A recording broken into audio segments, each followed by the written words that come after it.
Hello everyone. If you are new to my channel, then consider liking and subscribing. It will make me feel wonderful if you do it, thanks. By the way, I also have a Luffy fan fiction channel.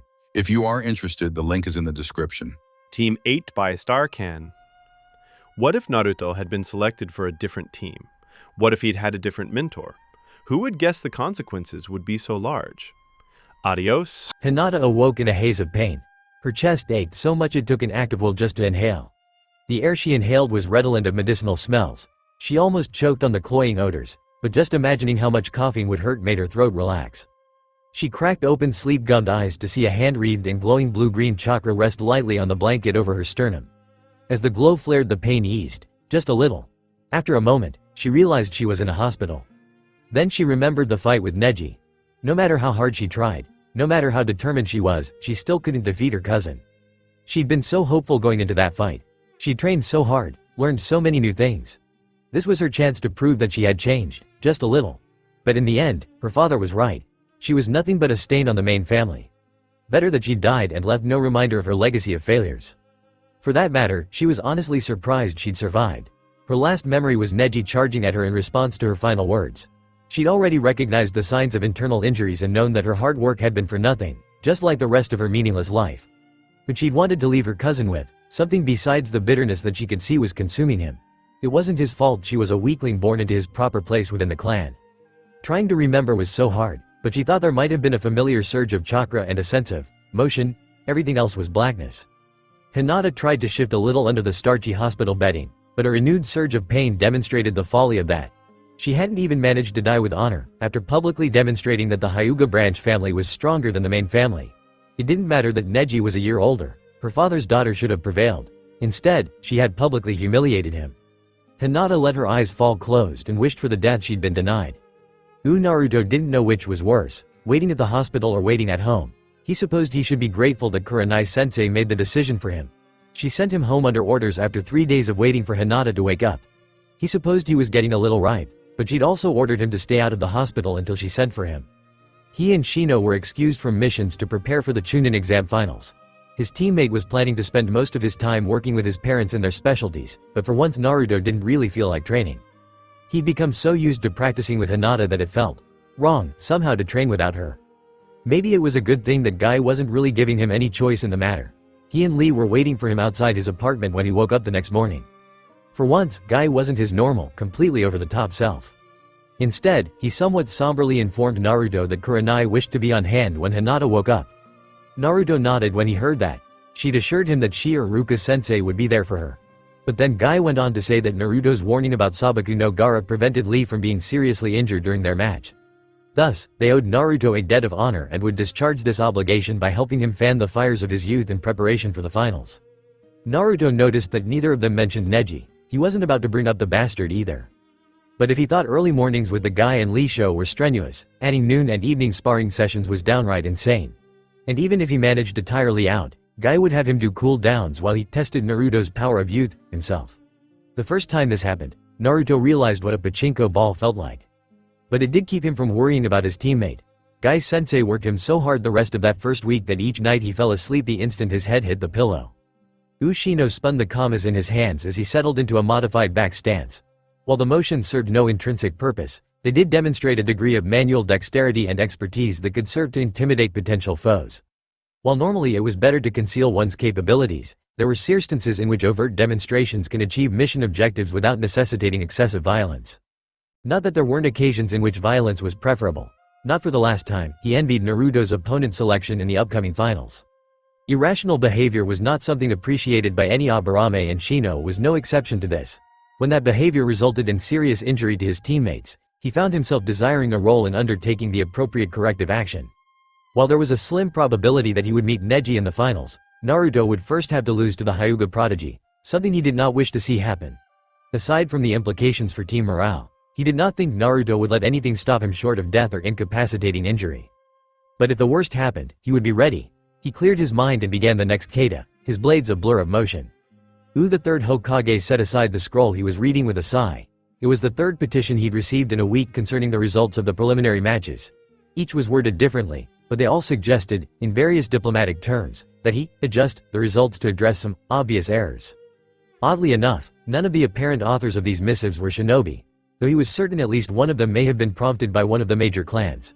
He noticed a certain turn of phrase, "uphold the honor of konohagakure," that sounded a lot like hyuga hiyashi. But for the most part, shinobi took the rank examinations very seriously. Indeed, their own status was based upon fitness certified by these tests, showing any sort of favoritism through the whole system into question. But to other residents of the village, the rank exams were political exercises. He himself explained that to the examinees a week ago. The performance of the genin reflected glory on their home village. Strong shinobi implied a strong village, which meant more and better contracts in the future. But the civilians also understood clan politics and prestige as well. In previous generations, the Uchiha clan had helped carry Konoha to glory and prosperity. The loss of almost every member of that clan was a blow that was only dwarfed by the attack of the Kyuubi nearly a decade before that. The fact that Konoha still retained a surviving heir was some consolation, and it suited many people's sense of appropriateness that the sole remaining Uchiha showed signs of great skill and ability. To such people, Uchiha Sasuke's elimination in the preliminary round was practically a blow to their personal aspirations. No matter that it was almost unheard of for a rookie genin to pass the Chunin exam, it was only due to their skill that he and his team were even allowed to enter. Such people, ignorant of why the examination must be rigorous, wished to see the rules bent for their favorite. That way, they could continue to boast of the invincible Uchiha genius that was the pride of their village. The Sandaime shook his head ruefully. To the genin's credit, he didn't think Sasuke would accept any favors, even if they were offered. By all reports, Hitaki Kakashi was training his team harder than ever after they were eliminated from the Chunin exam. And only Uchiha Sasuke had refrained from commenting on the grueling pace. Any appearance of coddling or favoritism now would only inflame his wounded pride. For that matter, this whole situation may have been a good thing for Team 7's sensei as well. Yuihi Kuranai was not given to excessive boasting, but he was sure she made at least a few pointed remarks to the colleague they her most. It probably didn't help that the one who defeated the Uchiha prodigy was the village pariah. One of the more offensive messages he received argued that of course Naruto had to have drawn on the demon caged within him to beat the Uchiha. Thus it was only fair that he be disqualified and the victory awarded to Sasuke. Even putting aside the issue of how to explain such a decision to the genin without violating his own rule, the Hokage was offended that they thought Naruto could use the demon's chakra without anyone noticing. Cage aside, high-ranking ninja from more than one village had been watching the matches with considerable interest. Did that simpleton think no one had even considered the possibility? Not for the first time, the Hokage wondered if it was such a good idea to let non-shinobi citizens have such a large say in the running of the village. Starting during his first term, and continued during the fourth's reign, the civilians and village council were encouraged to take a more active role in managing Konoha than was typical in a hidden village. These greater freedoms and political stakes had paid off in many ways. Konoha's economy was much more active and robust than usual for a ninja village. This went hand in hand with a steadily increasing population and higher quality of life. But at the same time, these newly empowered villagers had been given the power to ask inappropriate questions, the power to poke their noses into things that were really not their concern. More than once he discussed the ramifications of what they were doing with his successor. But every time Sarutobi started to question the wisdom of their course, the blonde-haired man who would sacrifice everything for Konoha stayed firm in his convictions. He'd reminisce about infiltration missions he'd taken to Iwakage and how the common villagers lived in fear of their shinobi. They had no rights under the harsh laws of stone and their lives reflected this. The farther away we are from their path, he insisted, the better off we are.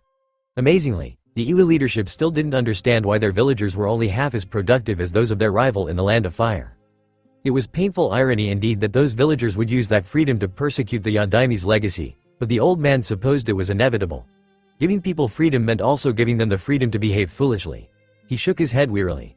At least he could accord this latest proposal with all the respect it deserved, he thought as he dropped it into a wastebasket. The second time Hinata regained consciousness, the pain was much less than it had been before. She could now take shallow breaths without stabbing pains that seemed to go right through her. The skin of her face felt cool and her eyes were clear of secretions. Someone had recently wiped her face with a damp cloth. She willed her eyes to focus, trying to make out details in the dimly lit hospital room. "Hinata," a voice quietly spoke. She shifted her eyes in the direction of the sound, making out a vague profile that looked like her sensei. This was getting a little frustrating. Her constant failures aside, Hinata was used to having fairly acute vision. It was a legacy of the Byakugan that almost no Hyuga suffered from normal vision defects. The figure took a step forward and she could see that it was, in fact, her sensei. "Don't try to use your eyes," she said in a somber voice. "Your bed is under a chakra-suppressing seal.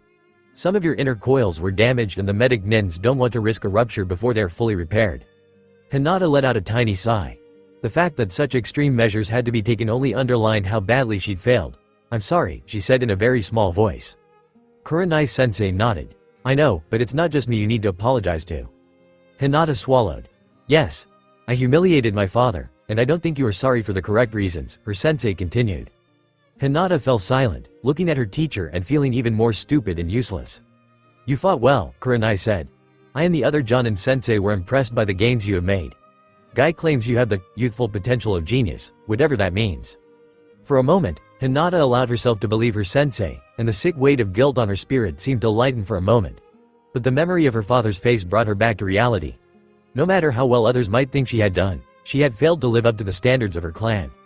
Kuranai leaned forward a little more and Hinata noticed that her expression was one of stern disapproval. "I do, however, find myself questioning your judgment." "Sensei?" she asked, hating herself for the quaver in her voice. At the end of the fight, she clarified, "When you kept getting up again. You couldn't even defend yourself at that point. Did you actually believe you still had a chance to defeat your cousin?" Hinata thought back to that time. She'd been in so much pain that the idea of launching an attack was ludicrous, really. But she couldn't bear the thought of failing again, failing in front of everyone, her teacher, her teammates. Naruto. Staying down meant adding to her legacy of failures. She would not stay down. Not again, she'd rather. Staring off into the distance, she glanced back at Kuranai-sensei's face and slowly shook her head. "Were you trying to die?" Kuranai asked in a voice that was little more than a whisper. Hinata stared at her teacher, those words freezing her in place. She tried to shake her head, to deny them, but she couldn't. At the time, she honestly would rather have died than live with such a failure. Ending it all was preferable to what would happen afterward, proving her father correct, again, seeing the disappointment in everyone's faces, no matter how hard they tried to hide it. Evidently Hinata's lack of response was answer enough, because Kuranai-sensei sighed and leaned back in her chair. "That's what I thought," she said after a moment. "Hinata, you need to listen to me and pay close attention. Right now I'm not sure I will ever be able to certify you to return to active duty." Hinata felt like her stomach was encased in a block of ice. "Are my injuries that bad?" she asked. "It's not your physical injuries I'm concerned about," Kuranai clarified. "It's your state of mind. I can't have someone on my team that places no value on her own life." Hinata could only stutter out, "I am sorry, sensei." Kuranai just shrugged. "I suppose it's more my fault than yours. I should have realized this sooner. I just thought you actually cared about your teammates." That accusation tore through Hinata's heart like a kunai. "Sensei." She gasped with just a touch of outrage. She might be a perpetual failure, but no one could say she didn't care for her teammates. No one should be able to. She cared for them more than her family, at times. More than anything, really. Kuranai cocked her head and peered down at Hinata, making her feel like one of Shino's new acquisitions. "Did you ever consider the effect that your death would have on them?" she asked. "Naruto was so worried about you that he nearly forfeited his match because he didn't want to leave the infirmary. Shino is just as upset, in his own way, and I understand that he made a public death threat against your cousin."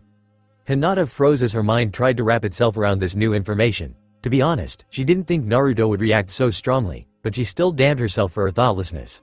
No matter that she wasn't thinking clearly during the fight, too much was going on, too much was at stake. She'd forgotten her team in her rush to prove herself, to her father.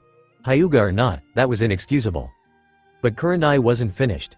And now Naruto will face Neji in his first match of the finals, and I'm fairly sure he intends to kill him, no matter if it disqualifies him.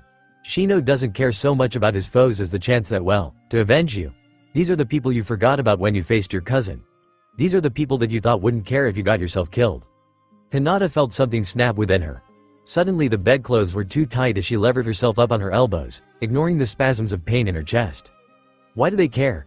She heard herself asking in a rasping growl that made her want to cough. Why should anyone care if a failure like me dies? I'm useless, I'm worthless. I can't beat my cousin. I can't even beat my little sister. I never do anything right. It would be better if I was dead, or never even born, so they'd have someone useful in my place. Her rant dissolved in a flurry of coughing that left her curled on her side with a coppery taste flooding the back of her mouth. She barely noticed a hand gripping her shoulder as the coughing subsided. Who told you that you are worthless? Kuranai asked in a softer voice. Hinata tried to speak, but the words wouldn't come. She felt her face reddening. She was mortified by her outburst.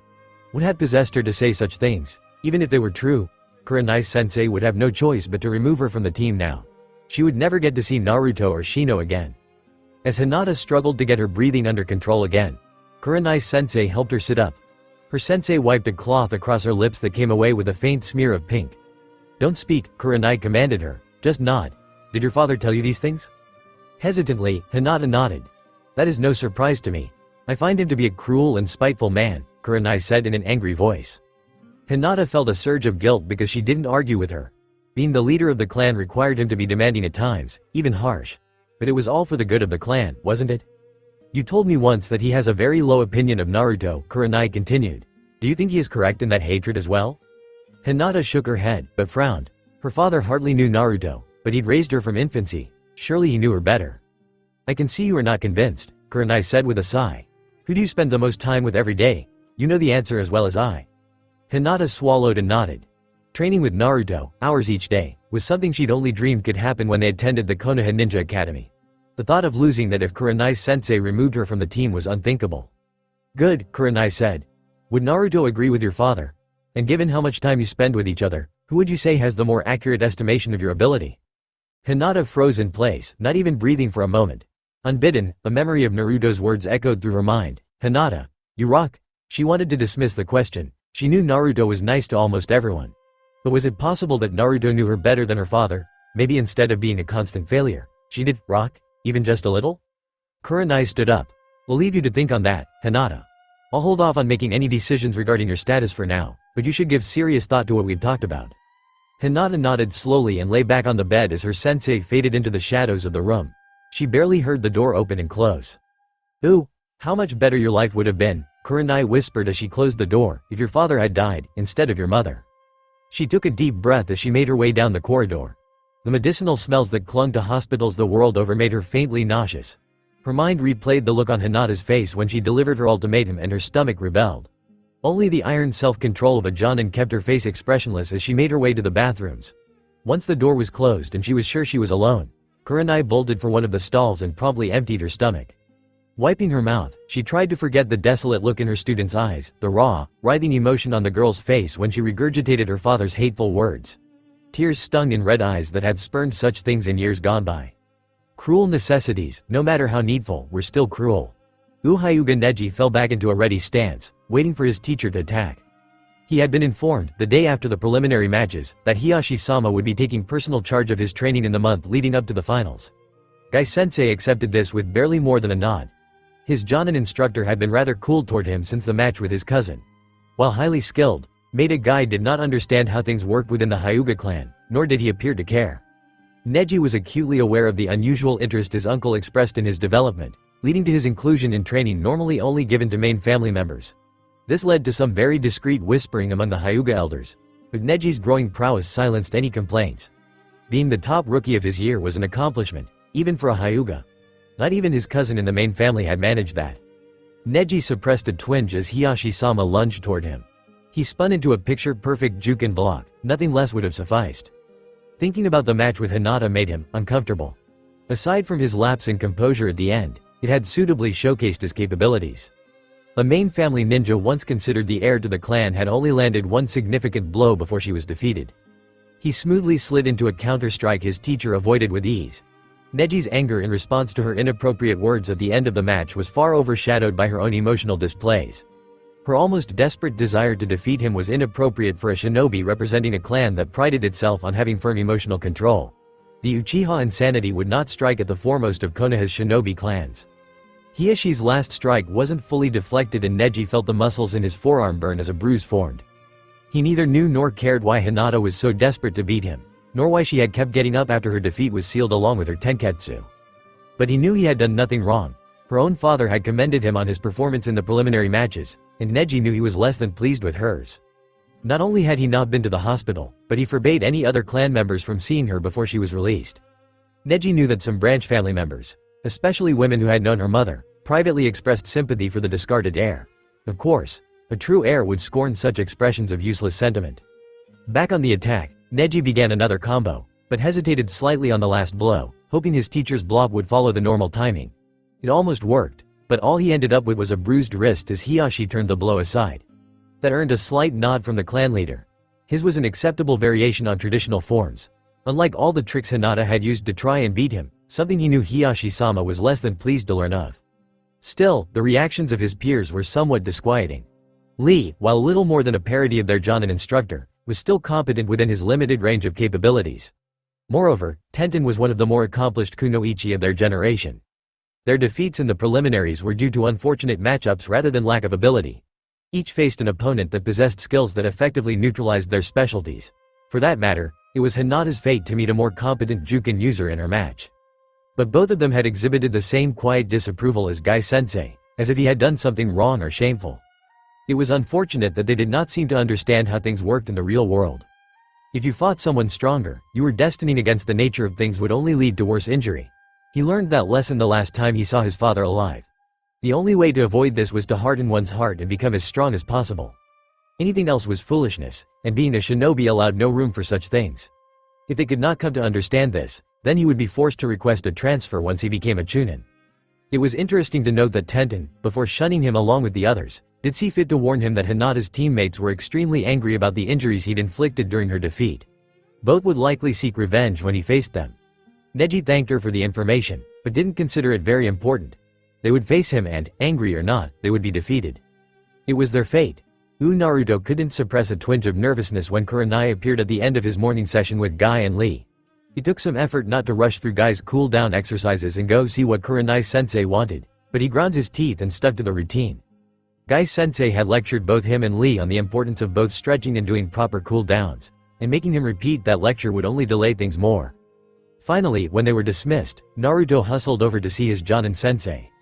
"I see you are still improving," she said in an approving tone that made Naruto's face heat up, just a little. "I'm still trying to catch up to Lee," he said honestly. Despite his loss to Gaara in the preliminary match, Lee still dominated the beginnings of their sparring sessions, putting Naruto on the defensive until his greater stamina came into play. Considering that Sabaku no Gaara had done the same, according to Shino, Naruto worried, just a little. "If that is the standard by which you choose to measure yourself, then I think you will continue to improve," Kurenai replied. "Guy-sensei's offer to train you this much is very generous. Make the most of this for now. I will concentrate on gathering as much information as possible on the opponents you and Shino will face in the finals, especially this Gaara person. Closer to the matches we will meet to work out what strategies and techniques will prove most effective." It took a moment for Naruto to digest that. His sensei was being especially enigmatic today. Finally, he just nodded to acknowledge her words. He missed her team training sessions, but she had a point. Plus it would be a little awkward since he and Shino might end up fighting each other at some point. Anyway, finding out how to beat Gaara would be worth it, let alone Neji. "I thought you would want to know that Hinata is well enough to receive visitors today," his teacher announced, pulling him out of his reverie. Naruto smiled with relief. "Can we go see her now?" he asked quickly. Kurenai nodded and they began walking toward the center of town. On a sudden impulse, Naruto created a shadow clone and handed it some money. "A double order of miso ramen to go. Meet us at the hospital," he ordered. As the clone sped off, he called after it. "It's for Hinata, so stay out of it." When he turned back to his sensei, she had a curious expression on her face. "You've certainly become rather casual with that technique," she observed. Naruto shrugged. "It's useful sometimes, and the more I practice it, the better I seem to get with it. Besides, I know that hospital food sucks." "I don't disapprove," Kurenai-sensei said. "I just don't think most jonin have considered uses for that technique outside of missions. And how do you know about hospital food?" Naruto shrugged. "I was in there once when I was a kid. I think a brick fell on my head or something. I don't remember very well. The only thing I do remember clearly is wanting to get out of there because the food tasted awful." Kurenai-sensei nodded thoughtfully and they were quiet until they reached the hospital. An annoyed-looking clone was waiting for them, holding a bag. "Konohamaru almost popped me and spilled this," the clone growled as it handed Naruto the food. "I told the brat that if he ruined Hinata-chan's food with one of his games, she'd let the missing nins keep him next time." Naruto made a face when the clone dispersed itself and he received the memories. "What a potty mouth," he muttered. He hoped no one saw him chewing out the Hokage's grandson like that. When he turned back, Kurenai-sensei had the oddest expression on her face. Any worries about foul-mouthed clones disappeared from Naruto's mind when he saw his teammate lying on a hospital bed. He'd always thought of Hinata as strong. He wasn't kidding when he said she kicked butt as a ninja. But seeing her like this, she was so small. Had someone done a shrinking jutsu on her? Or did she just look bigger in his memories? He supposed it was the latter because he was also struck by how still she was. She appeared to be napping, with only the motion of her slow breaths keeping him from thinking the worst. A sudden spike of white-hot rage bloomed in the pit of his stomach. He was going to make Neji pay for hurting her. He supposed he must have released a little of that killing intent stuff Kurenai had explained to them about, because Hinata's eyes suddenly popped open. Embarrassed, he quickly stifled his anger. He didn't want to upset Hinata or make her feel worse.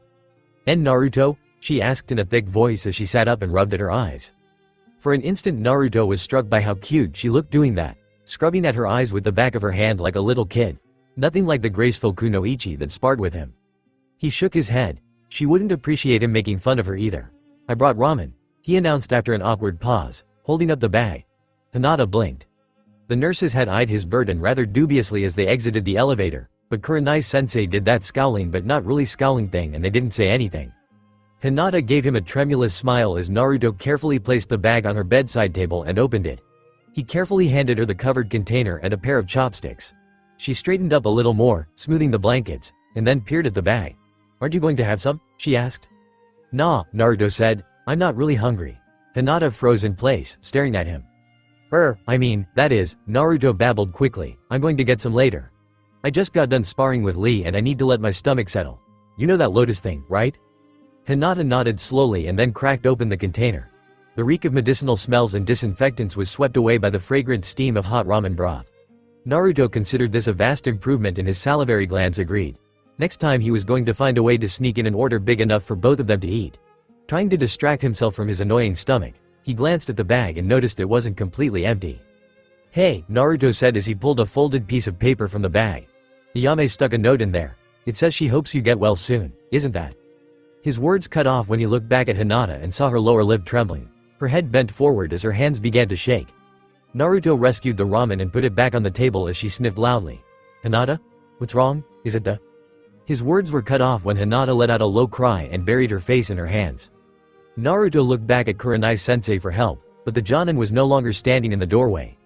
The door itself was closed, and he considered going to get a nurse for help, but he didn't think Hinata would appreciate that.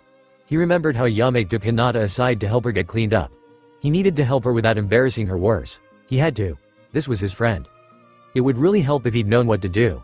He gingerly sat on the edge of the bed and awkwardly patted her shoulder, but that seemed to have no effect. "Nay, Hinata, it's okay," he asked. "Fey idiot. Why didn't they cover this in the academy? Most of the boys in his class ended up teamed with a girl, and girls cried, right? Why didn't Iruka-sensei tell us what to do when that happened? Maybe that psychologist guy was supposed to tell us that privately and he screwed me there too." "Hinata, don't cry," he finally said, surprising himself with the pleading tone that came out of his mouth. He really hated this. He hated seeing her upset, almost as much as seeing her hurt. Neji was going home from the finals in a damn body bag if he could manage it.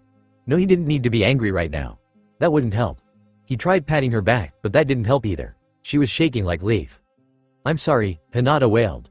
And suddenly her hands were fisted in the material of his jacket as she held onto him like she was drowning and he was a life preserver. "For what?" Naruto asked, feeling stupid. He felt like he was only getting about half of this conversation. The patting wasn't working. That wasn't a surprise, since she wasn't Akamaru. "I'm an idiot," he thought. It wasn't working. What was wrong with his brain? Hinata was still crying. He gingerly settled his forearms across her shoulders in a sorta hug. Twisted around like this wasn't very physically comfortable, which was fine because it wasn't comfortable in any other way, either. If anything, Hinata's crying got worse. Naruto would have let go, possibly even gone to get a nurse. But now Hinata had somehow wrapped one of her arms around his back, exerting enough pressure to give Lee's turnip planting jutsu a run for its money. So instead he mostly just sat there, half twisted around, as the weeping sounds slowly abated. Hinata took a great, shuddering breath that suddenly exploded into a fit of coughing. She let go of his waist as she doubled over, but one hand was still holding onto his jacket, shaking as it held her up. Naruto twisted around and grabbed a cloth from the table, holding it out for Hinata to grab. She held it up to her mouth as the coughs made her whole body spasm. When she brought the cloth away from her mouth, Naruto saw a flash of red and wanted to kill her cousin all over again. But at least she was breathing easier now. Her voice was only a little rough when she quietly thanked him. Naruto helped her lay back on the bed and fussed with the covers, trying to straighten them. "Do I need to get a nurse?" he asked in a worried tone. "No," she answered in a small voice. "One of the Jukin strikes hit my lung and caused a rupture. It's healing, but there are blood clots loosening. The doctor says the treatments are softening them as well, but coughing them up naturally is the best way to expel them." "Oh," Naruto said. That was really kind of gross. He wondered how Neji would like it if Naruto just pulled one of his lungs out through his nose. That would probably be even more disgusting though. Better think of something else before Hinata thought she was grossing him out. "I don't really understand what you have to be sorry for," he continued. Hinata went very still and Naruto wanted to kick himself. "I was very selfish," she said after a moment. When I fought Neji." Naruto scowled. "Don't worry, Hinata, I'm going to beat him like a drum." Hinata shook her head. Kuranai-sensei is disappointed in me, No way, Naruto interrupted. You were great. You fought so hard, everyone was impressed. I loved it when you nailed him with one of your weights. He looked like he swallowed his tongue when you did that. But I still failed, Hinata said, looking down at her hands clasped in front of her. Naruto could see her knuckles widening. I was so ashamed of my failure, I think I kept getting up when I had no chance to beat him, because I would rather have been killed than lose again. I wasn't thinking about anyone but myself. Naruto stared at his friend as his mouth slowly fell open. I wanted to let you know now, in case, she swallowed. In case Kuranai-sensei has me removed from the team. No, Naruto snarled. Hinata flinched and her wide eyes snapped up to meet his. I won't let her. Naruto-kun. Hinata gasped, and in the pale red glow on the blankets he realized that the red chakra was beginning to show. It seemed to be appearing more and more often lately, usually when he thought about the preliminary matches. Naruto took a deep breath and tried to calm himself. I'll talk to Kuranai-sensei, he said after a moment. He was proud of the evenness of his tone. I'll get Shino to help if I have to. No one wins an argument with him. Hinata shook her head. No, it's all right. No, it's not all right, Naruto said, some heat creeping back into his voice. You're part of our team, and we're not going to just give up on you. You belong with us. We'll make her see that. With that, Naruto spun and marched out of the room. It was pretty rude, but he had to leave before he said something worse. How the hell could Kuranai-sensei say that to her? He took no note of the nurses and doctors as he left the hospital, though he did notice more than a few people hurrying to get out of his way. He supposed he shouldn't have been surprised to see his sensei standing just outside the entrance. She told you, Kuranai said, it wasn't a question. Yeah, she did, Naruto spat. Sensei, how could? Kuranai cut him off with a sharp gesture. This is better discussed elsewhere. Meet me at our normal training area, she ordered, and then disappeared in a puff of smoke. Naruto wouldn't have been surprised to learn that he'd set a new personal record for traversing the roofs of Konoha. It felt good, in a way, to exercise after what he'd just heard. Using his muscles as hard as he could gave vent to at least some of his more violent emotions. Kuranai-sensei was standing in the middle of the clearing, so Naruto hurtled out of the trees to land next to her. She didn't even flinch, but began speaking even as he straightened up. You are upset about what you have learned, she began. Yes, sensei, Naruto agreed. How could you even think of threatening to remove her from the team? He asked. The sheer injustice of it all made his hands shake. He wanted to hate his teacher for a moment, but she wouldn't just do something like that for no reason, would she? Would you rather see Hinata removed from the team or dead? Kuranai asked flatly. Naruto froze. It's a very serious question, Kuranai continued. I wouldn't be free to discuss this if she hadn't already told you, but her behavior during the match gives me reason to be very concerned. Determination is all well and good, but such disregard for her own well-being is not acceptable. She just wanted to win, Naruto objected. She wanted to do her best in the exam. She practically dared her cousin to kill her, Kuranai disagreed. In a rank test, no lives were on the line. The village's safety was not at risk, but she considered her own survival unimportant. Naruto stood there, his sensei's words striking him like clubs. Thinking back over her match, he remembered wishing she'd stay down as Neji continued to pummel her, until finally the older Hyuga had appeared ready to end her life before Naruto's substitution technique yanked her out of the way. He took a deep breath and looked up at the noonday sky. He thought back to a conversation he and Shino had shared in their tent during the border patrol mission.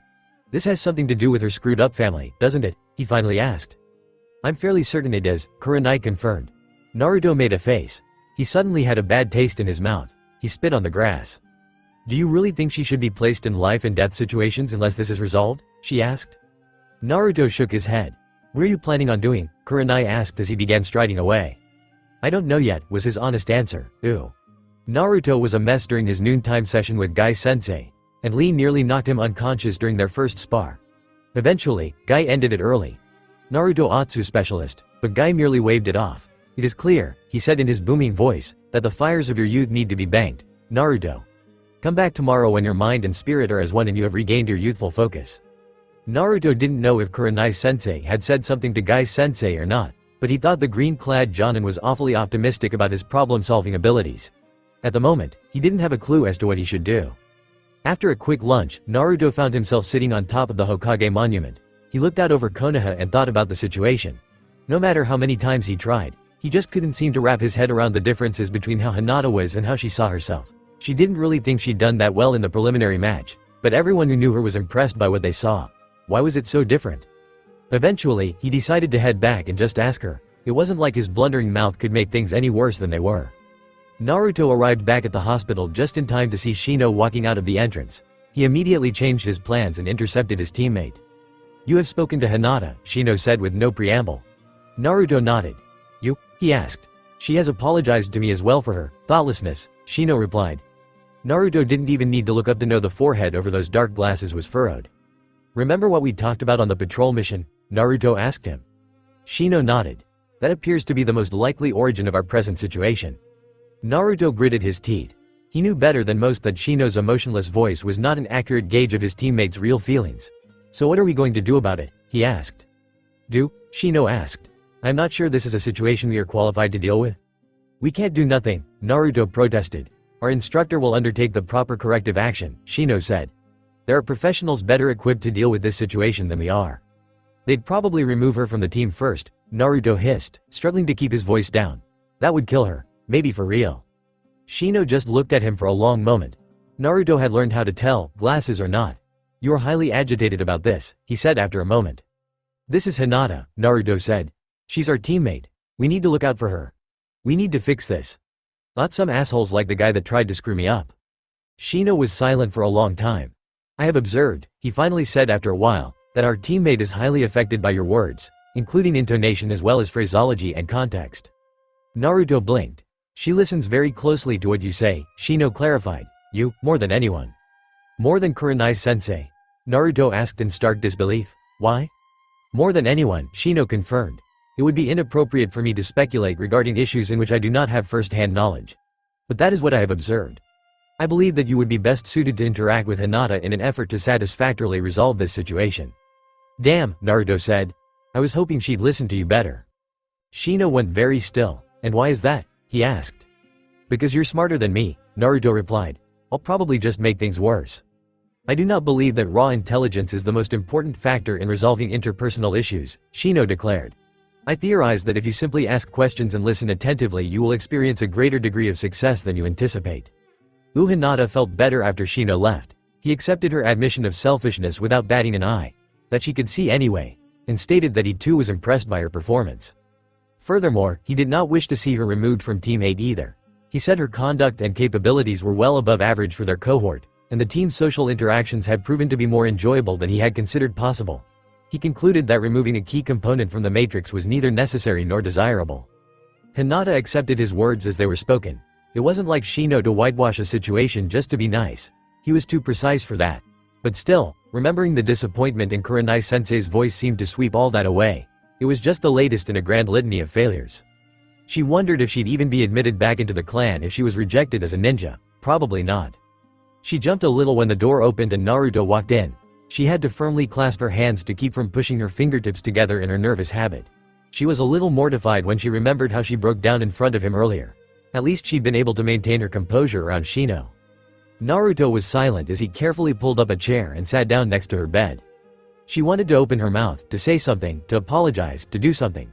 But no words would come. Instead, she found herself staring at his face. No matter that it was rude and unmannerly, something her father would abhor, she just couldn't help it. Naruto, always so enthusiastic about everything, looked very different with such a somber expression. For a moment, she pictured him in the Hokage's robes again and felt a chill go down her spine. There's a lot going on here that I don't understand, Naruto began, jolting Hinata out of her reverie. I'm used to not knowing things. But now I can't accept that. I don't understand how you can see yourself so differently than everyone else sees you. I don't understand why you, he paused and swallowed. Why you seem to hate yourself. Something is not right.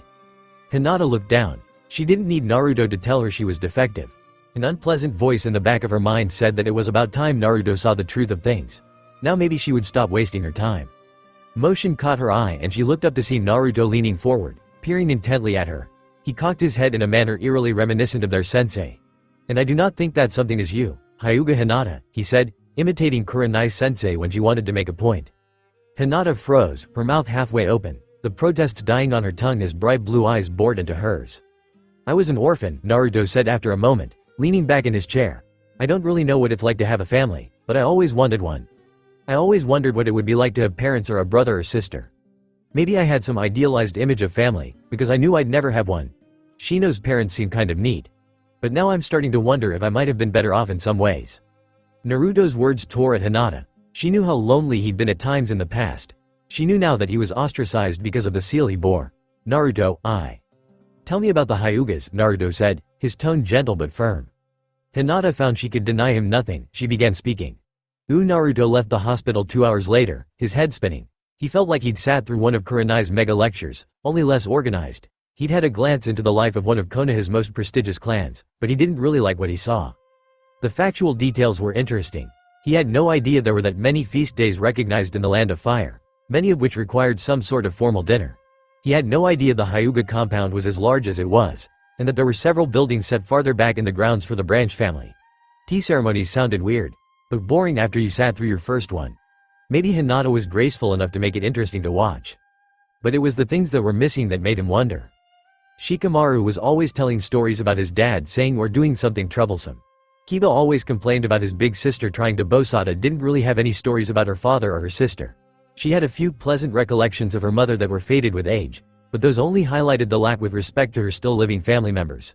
As far as he could tell, Hinata avoided them as much as possible, and none of them seemed to ever have a kind word for her. But the real eye-opener came after Hinata had another coughing fit. As she wiped her mouth and drank a little water, Naruto muttered darkly about how he was going to kill Neji at the finals. Hinata immediately began pleading with him not to, which puzzled Naruto. At first, he thought she was just being too nice. Then he thought she was just worried about him getting in trouble. Then the truth came out and it stunk like an open grave. To get at the heart of it, Hinata had to go back all the way to when she was almost a baby. She vaguely remembered her uncle Hisashi, Neji's father, who acted very different than his twin brother. She remembered seeing her father hurt him once using the curse seal, and had to explain how the branch family members were branded with it on their foreheads to keep them under the control of the Hyuga main family. It took a moment for Naruto to digest this. More than a moment, actually. The branch family members were, in some ways, little better than slaves of the main family. He felt a twinge of sympathy for Neji that he ruthlessly extinguished. Then Hinata told him about the kidnapping attempt that ended with her father killing the assailant, who turned out to be a diplomat from Kumokage. Kumo demanded the life of the killer, but Hyuga elders sent Hisashi in his brother's place, leaving Neji fatherless. Later, with his mother dead as well, Neji was informally adopted by his uncle and trained along with his daughters. But the boy was always cool toward those who controlled the seal placed on his forehead. Neji turned out to be unusually talented, Hinata told him, which was painfully ironic given his birth into the branch family. The main family was supposed to be stronger and more skilled, but he quite obviously overshadowed Hinata even years ago when she was the heir. He wondered as she spoke if this tension was related to other things as well. Maybe Hinata wasn't as skilled as Neji, but she was still pretty damn good at what she did. Why did they have to label her as a failure? Naruto wondered if her father resented Hinata in some way related to that whole mess, blaming her for the loss of his brother.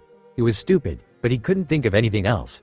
He was about to ask her when the nurse entered the room and coolly informed him that visiting hours were over. Now he found himself walking aimlessly through the streets of Konoha, pondering a problem that he wasn't sure had a solution. He really needed to talk to someone, but he didn't feel right discussing what Hinata had told him. It was private. Her telling him that stuff, it was really a measure of the trust she placed in him. She was hesitant enough telling him. Naruto was sure she'd be really embarrassed if someone else knew, and he didn't want to make her feel worse. Naruto was thinking so hard that he didn't even notice Iruka calling out to him until the Chunin's hand fell on his shoulder. Startled, Naruto spun around, making Iruka stumble back. While he was well enough to help with the Chunin exam, Naruto's old instructor was still recovering from the serious injuries he'd sustained battling the missing nin kidnappers. Without thinking, Naruto grabbed Iruka's wrist to steady him.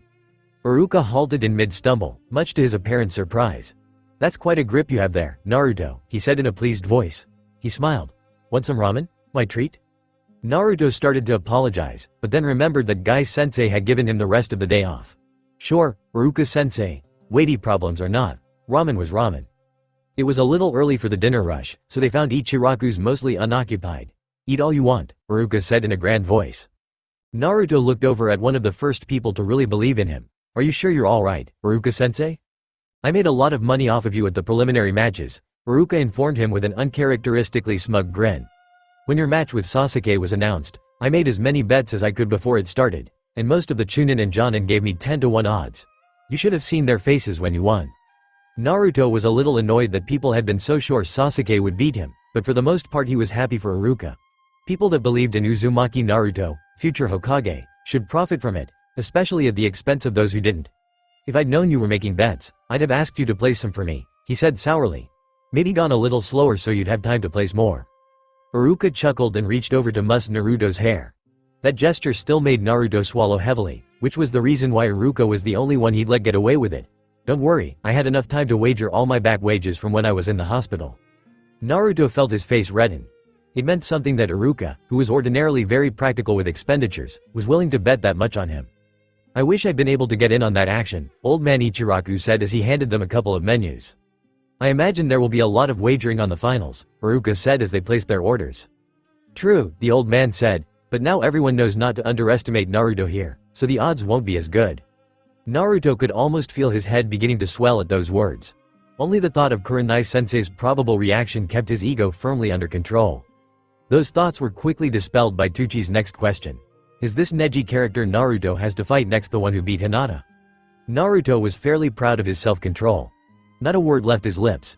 Not a muscle moved in his face. It was just a coincidence that his chopsticks chose that moment to explode into a cloud of splinters.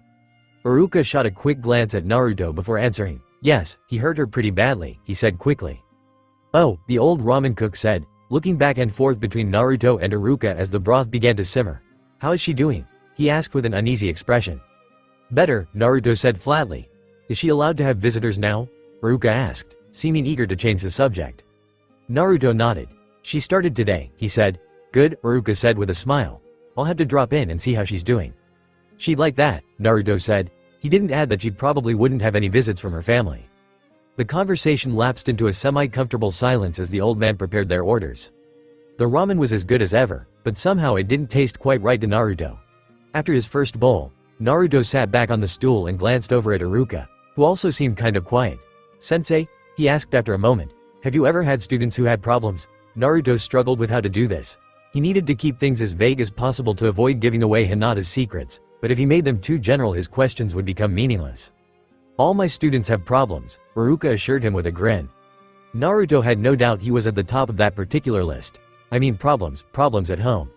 Iruka looked thoughtful. "You mean with a family member?" Naruto shrugged. "Or maybe problems with their family in general. I never had one, so I was just curious." The excuse at the end was probably unnecessary, but he wasn't taking any chances. Iruka didn't seem overly curious, so maybe it was working. "That can be tough," Iruka said thoughtfully. "Usually, there really isn't anything we can do about the family, so I just try to make school as much of a haven as possible." Naruto looked confused. Iruka drank the last of his broth. "Sometimes if there is a lot of stress in the home, a student may find some relief from that stress. If I think they don't really have anyone in their family they can talk to about their problems, I make sure they know that they can talk to me." "Do they?" Naruto asked, genuinely curious. He thought about how Iruka always seemed to be the one who supervised when he was forced to clean up the results of one of his pranks. The odd question now and then just seemed a way to ease his boredom, but now Naruto had a feeling there was more to it. This looking underneath the underneath could be fun, when it didn't give him a headache. "Sometimes," Iruka said philosophically, "there really isn't anything you can do to force the situation. You have to just let them know help is available and wait for them to ask for it." "That kind of sucks," Naruto said, wrinkling his nose. Beating the crap out of Hinata's family sounded like a much better idea. The only problem was that he didn't think it would help. "It does," Iruka said, turning toward him. "It's awkward and it's frustrating, and often you feel like an idiot wasting your time. But you keep trying because it's important." "That's it?" Naruto asked. "You just make yourself available and hope they ask for help?" He needed something more active or he was likely to go nuts. "Well," Iruka drawled, "you can try to make them feel as comfortable as possible. I always think, when in doubt, do the friendliest thing. Sometimes little things mean more than you realize, and even little things can add up eventually." Naruto was quiet for a while as he digested this. "Did you ever get the urge to go to their home and start knocking heads together?" he finally asked. Iruka's sudden laughter startled them both. "Most of the time," he admitted after a moment. "Not that it would do any good." The next morning, Naruto showed up for his morning session with Guy and Lee, determined to make up for his pitiful performance the day before. Instead of waiting for Lee to tire out, Naruto did his best to fight him to a standstill from the very beginning. Even as he accumulated a new set of bruises, Naruto chided himself for getting lazy. He'd gotten so used to his normal strategy with Lee that he wasn't pushing himself as hard as he could.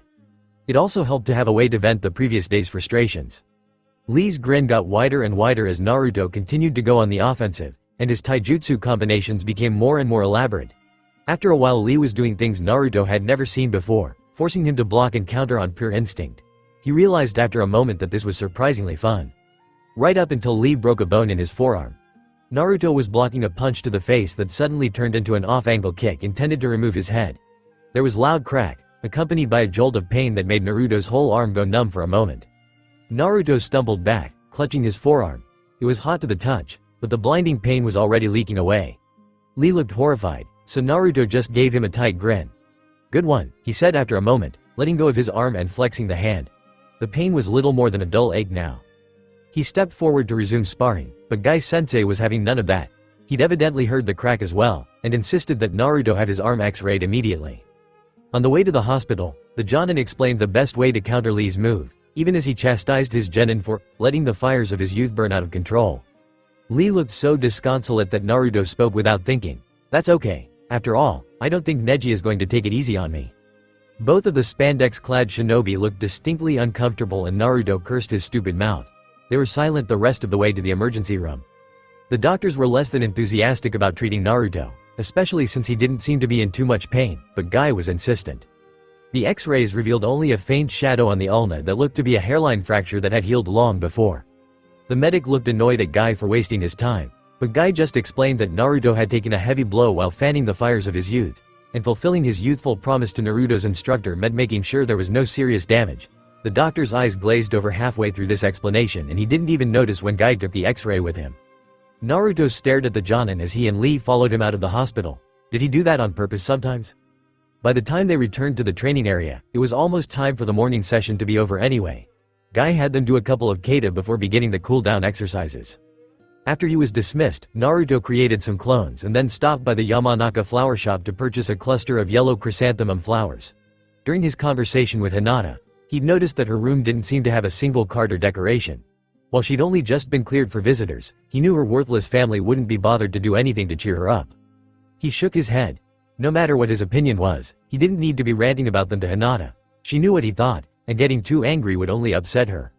When he returned to the hospital, arriving through the visitor's entrance this time, Naruto marched straight to Hinata's room and knocked on the door. He didn't want to give the nurse that kicked him out yesterday time to come up with an excuse for why he couldn't see his friend. He could feel a couple of glares aimed in his direction, but just ignored them. If Hinata had to put up with all that crap from her family, what did he have to complain about? "Yes, come in." Maybe it was his imagination, but her voice seemed to be a little stronger today. He shifted the flowers so he was holding them behind his back. "Good morning, Hinata-chan," Naruto announced brightly as he opened the door and walked in. She was indeed looking less pale than the day before and she seemed to be moving a little easier as she sat up. Surely if her face was that pink, her circulation must be improving as well. Naruto-kun," she said, sounding surprised. That bothered Naruto, just a little bit. With a flourish, Naruto pulled the flowers from behind his back and placed them on the table. "I thought this place could use a little color," he explained. "They're beautiful," Hinata said in a choked voice. "I'm glad you like them," Naruto replied as he walked over to the window and opened it. The clones standing on the wall outside climbed in with their burdens.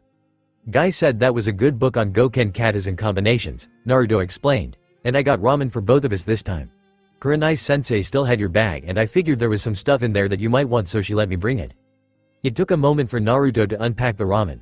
When he looked up, Hinata was staring at him, clutching her bag and with the book sitting in her lap. "What?" he asked. Hinata shook her head for a moment. "Why are you doing all this?" she asked, an uncertain tone creeping into her voice like a thief in the night. Naruto hated that painful way she had of second-guessing herself. He vowed to do his best to kill it. "I just wanted to have lunch with my best friend," he explained as he handed her a steaming bowl. Chapter 16. On his way to the hospital, Naruto cursed sulfurously when a clone's memories suddenly surged into his mind. The clone had been cutting through the hot springs carrying a bag of carryout from the dango shop when it was dispersed. Hinata had hesitantly asked if they could try something besides ramen the previous day, causing Naruto to smack himself on the forehead. He tended to get into a routine with his improvised lunch arrangements and forgot that not everyone was as crazy as he was about his favorite food. Of course, Hinata immediately thought he was upset at her instead of himself. Naruto shook his head. It had taken the rest of his afternoon visit to convince her that he wasn't angry with her. This was complicated by a growing sense of rage he felt toward her so-called family. Now that he had a rough idea of what life was like in the Hyuga clan, it was easier for him to see how it had twisted his friend. Now he was doubly angry. His clone had seen a white-haired old man crouched down in front of the fence that screened the women's bathing area. The creepy old pervert was emitting a high-pitched giggle that made Naruto's skin crawl, even in memory. Disgusted, the clone demanded to know what he was doing there. No sooner had the words left the ersatz Naruto's mouth than there was a loud pop and the old pervert was now facing him, sitting on top of a massive orange toad.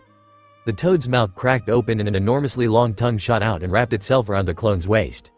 "You keep making so much noise, you're going to get me caught," the white-haired old man said in a dismissive tone. There was a glimpse of a horned forehead protector holding back the white mane. Ninja? Wearing wooden geta on his feet?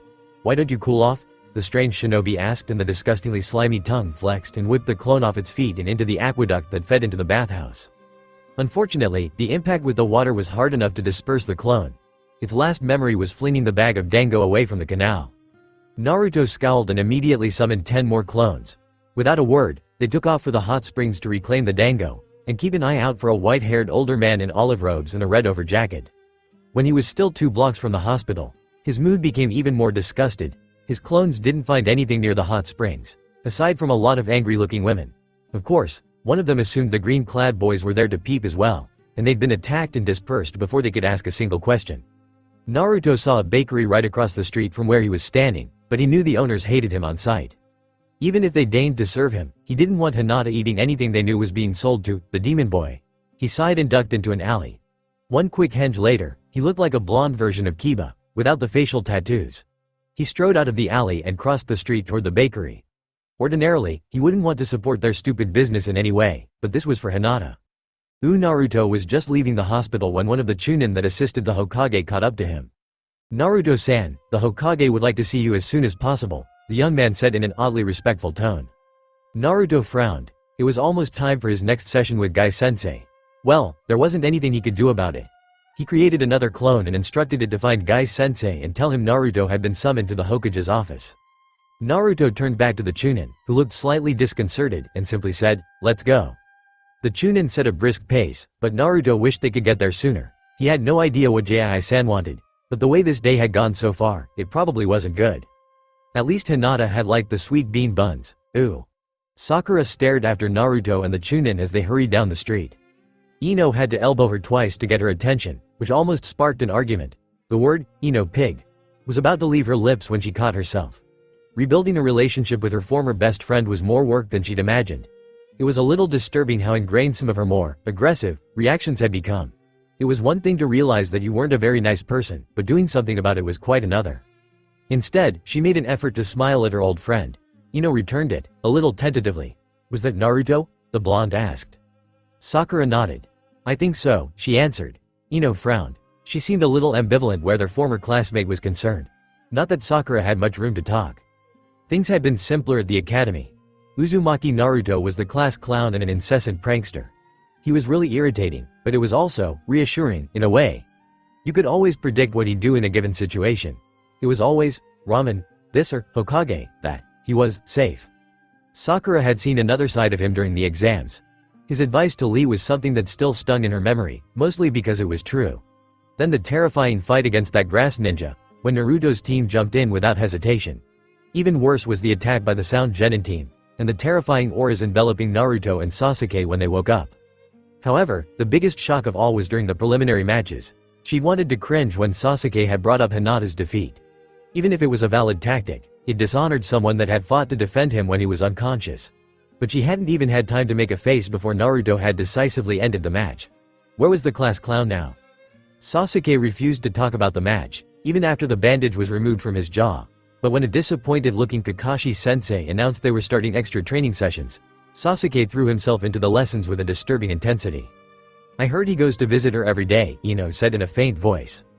"Who?" Sakura asked, jolted out of her reverie. "One of the ladies visiting the shop complained that she's seen him at the hospital every day this week," Ino clarified.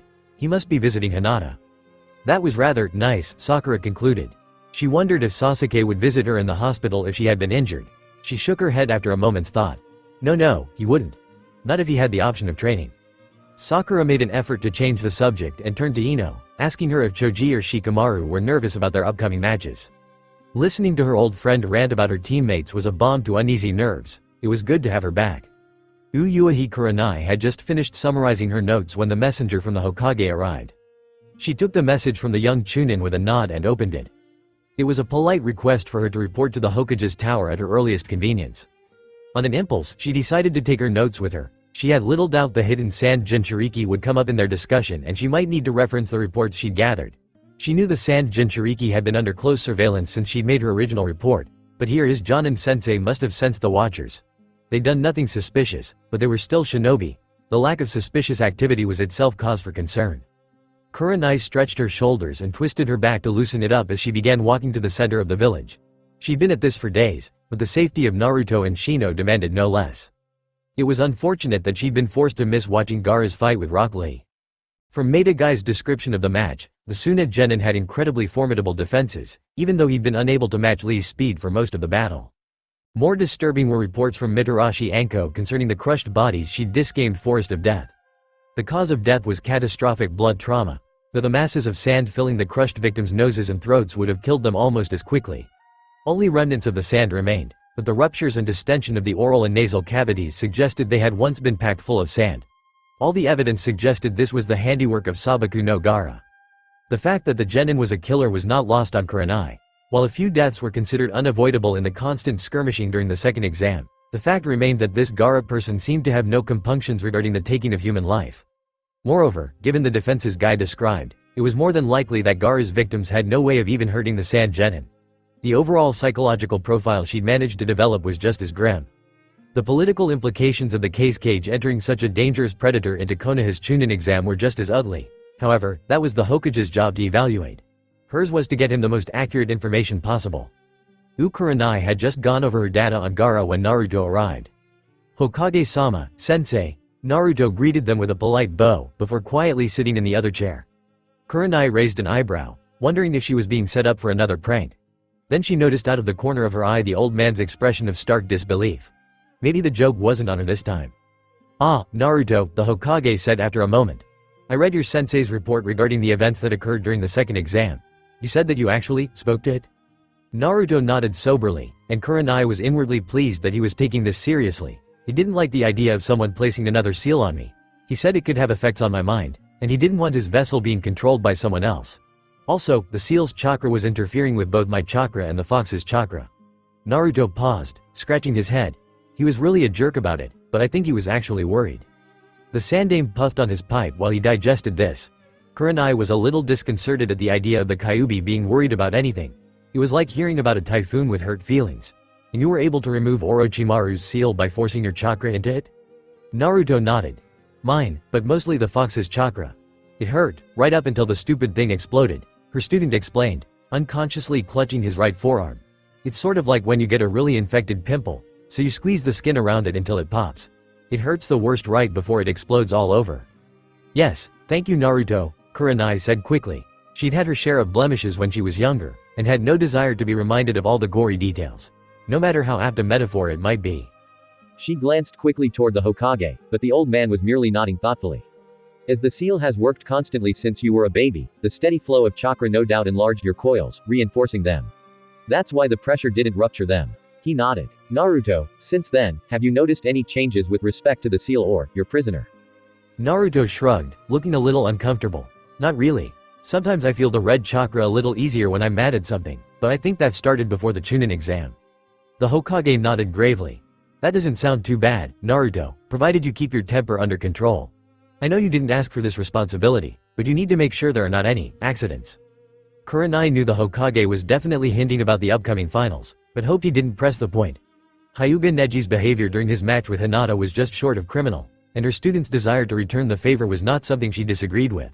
On the other hand, if Naruto did get out of hand, some might seek to use that. Still, better to not belabor the point, or else Naruto might think they were more interested in protecting the Hyuga prodigy. Fortunately, the Hokage was satisfied with Naruto's quick nod. "I've also asked a former student of mine to return to Konoha. With all the people looking for him, I actually expected him before now. Apparently he was delayed. In any event, Jiraiya is an expert on seals, and he helped the fourth develop some of the techniques that went into the seal placed on you, Naruto. He is probably the person most qualified to make sure the seal hasn't been damaged in any way."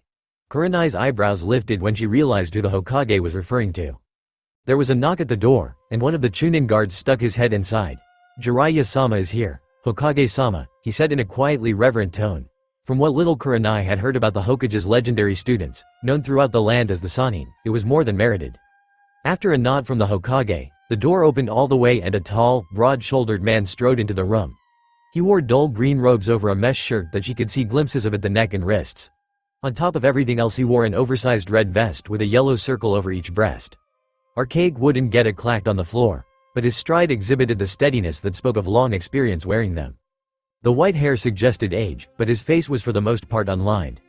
Kuranai estimated him to be in his 50s, a most dangerous age for shinobi. Without the energy of youth, some shinobi were content to slow down at that age, to take things easier. The more serious ones refused to concede anything to the passage of years, possibly even intensifying their training regimen. While maybe not as resilient as they once were, they stayed every bit as strong, and their accumulated experience made them far deadlier.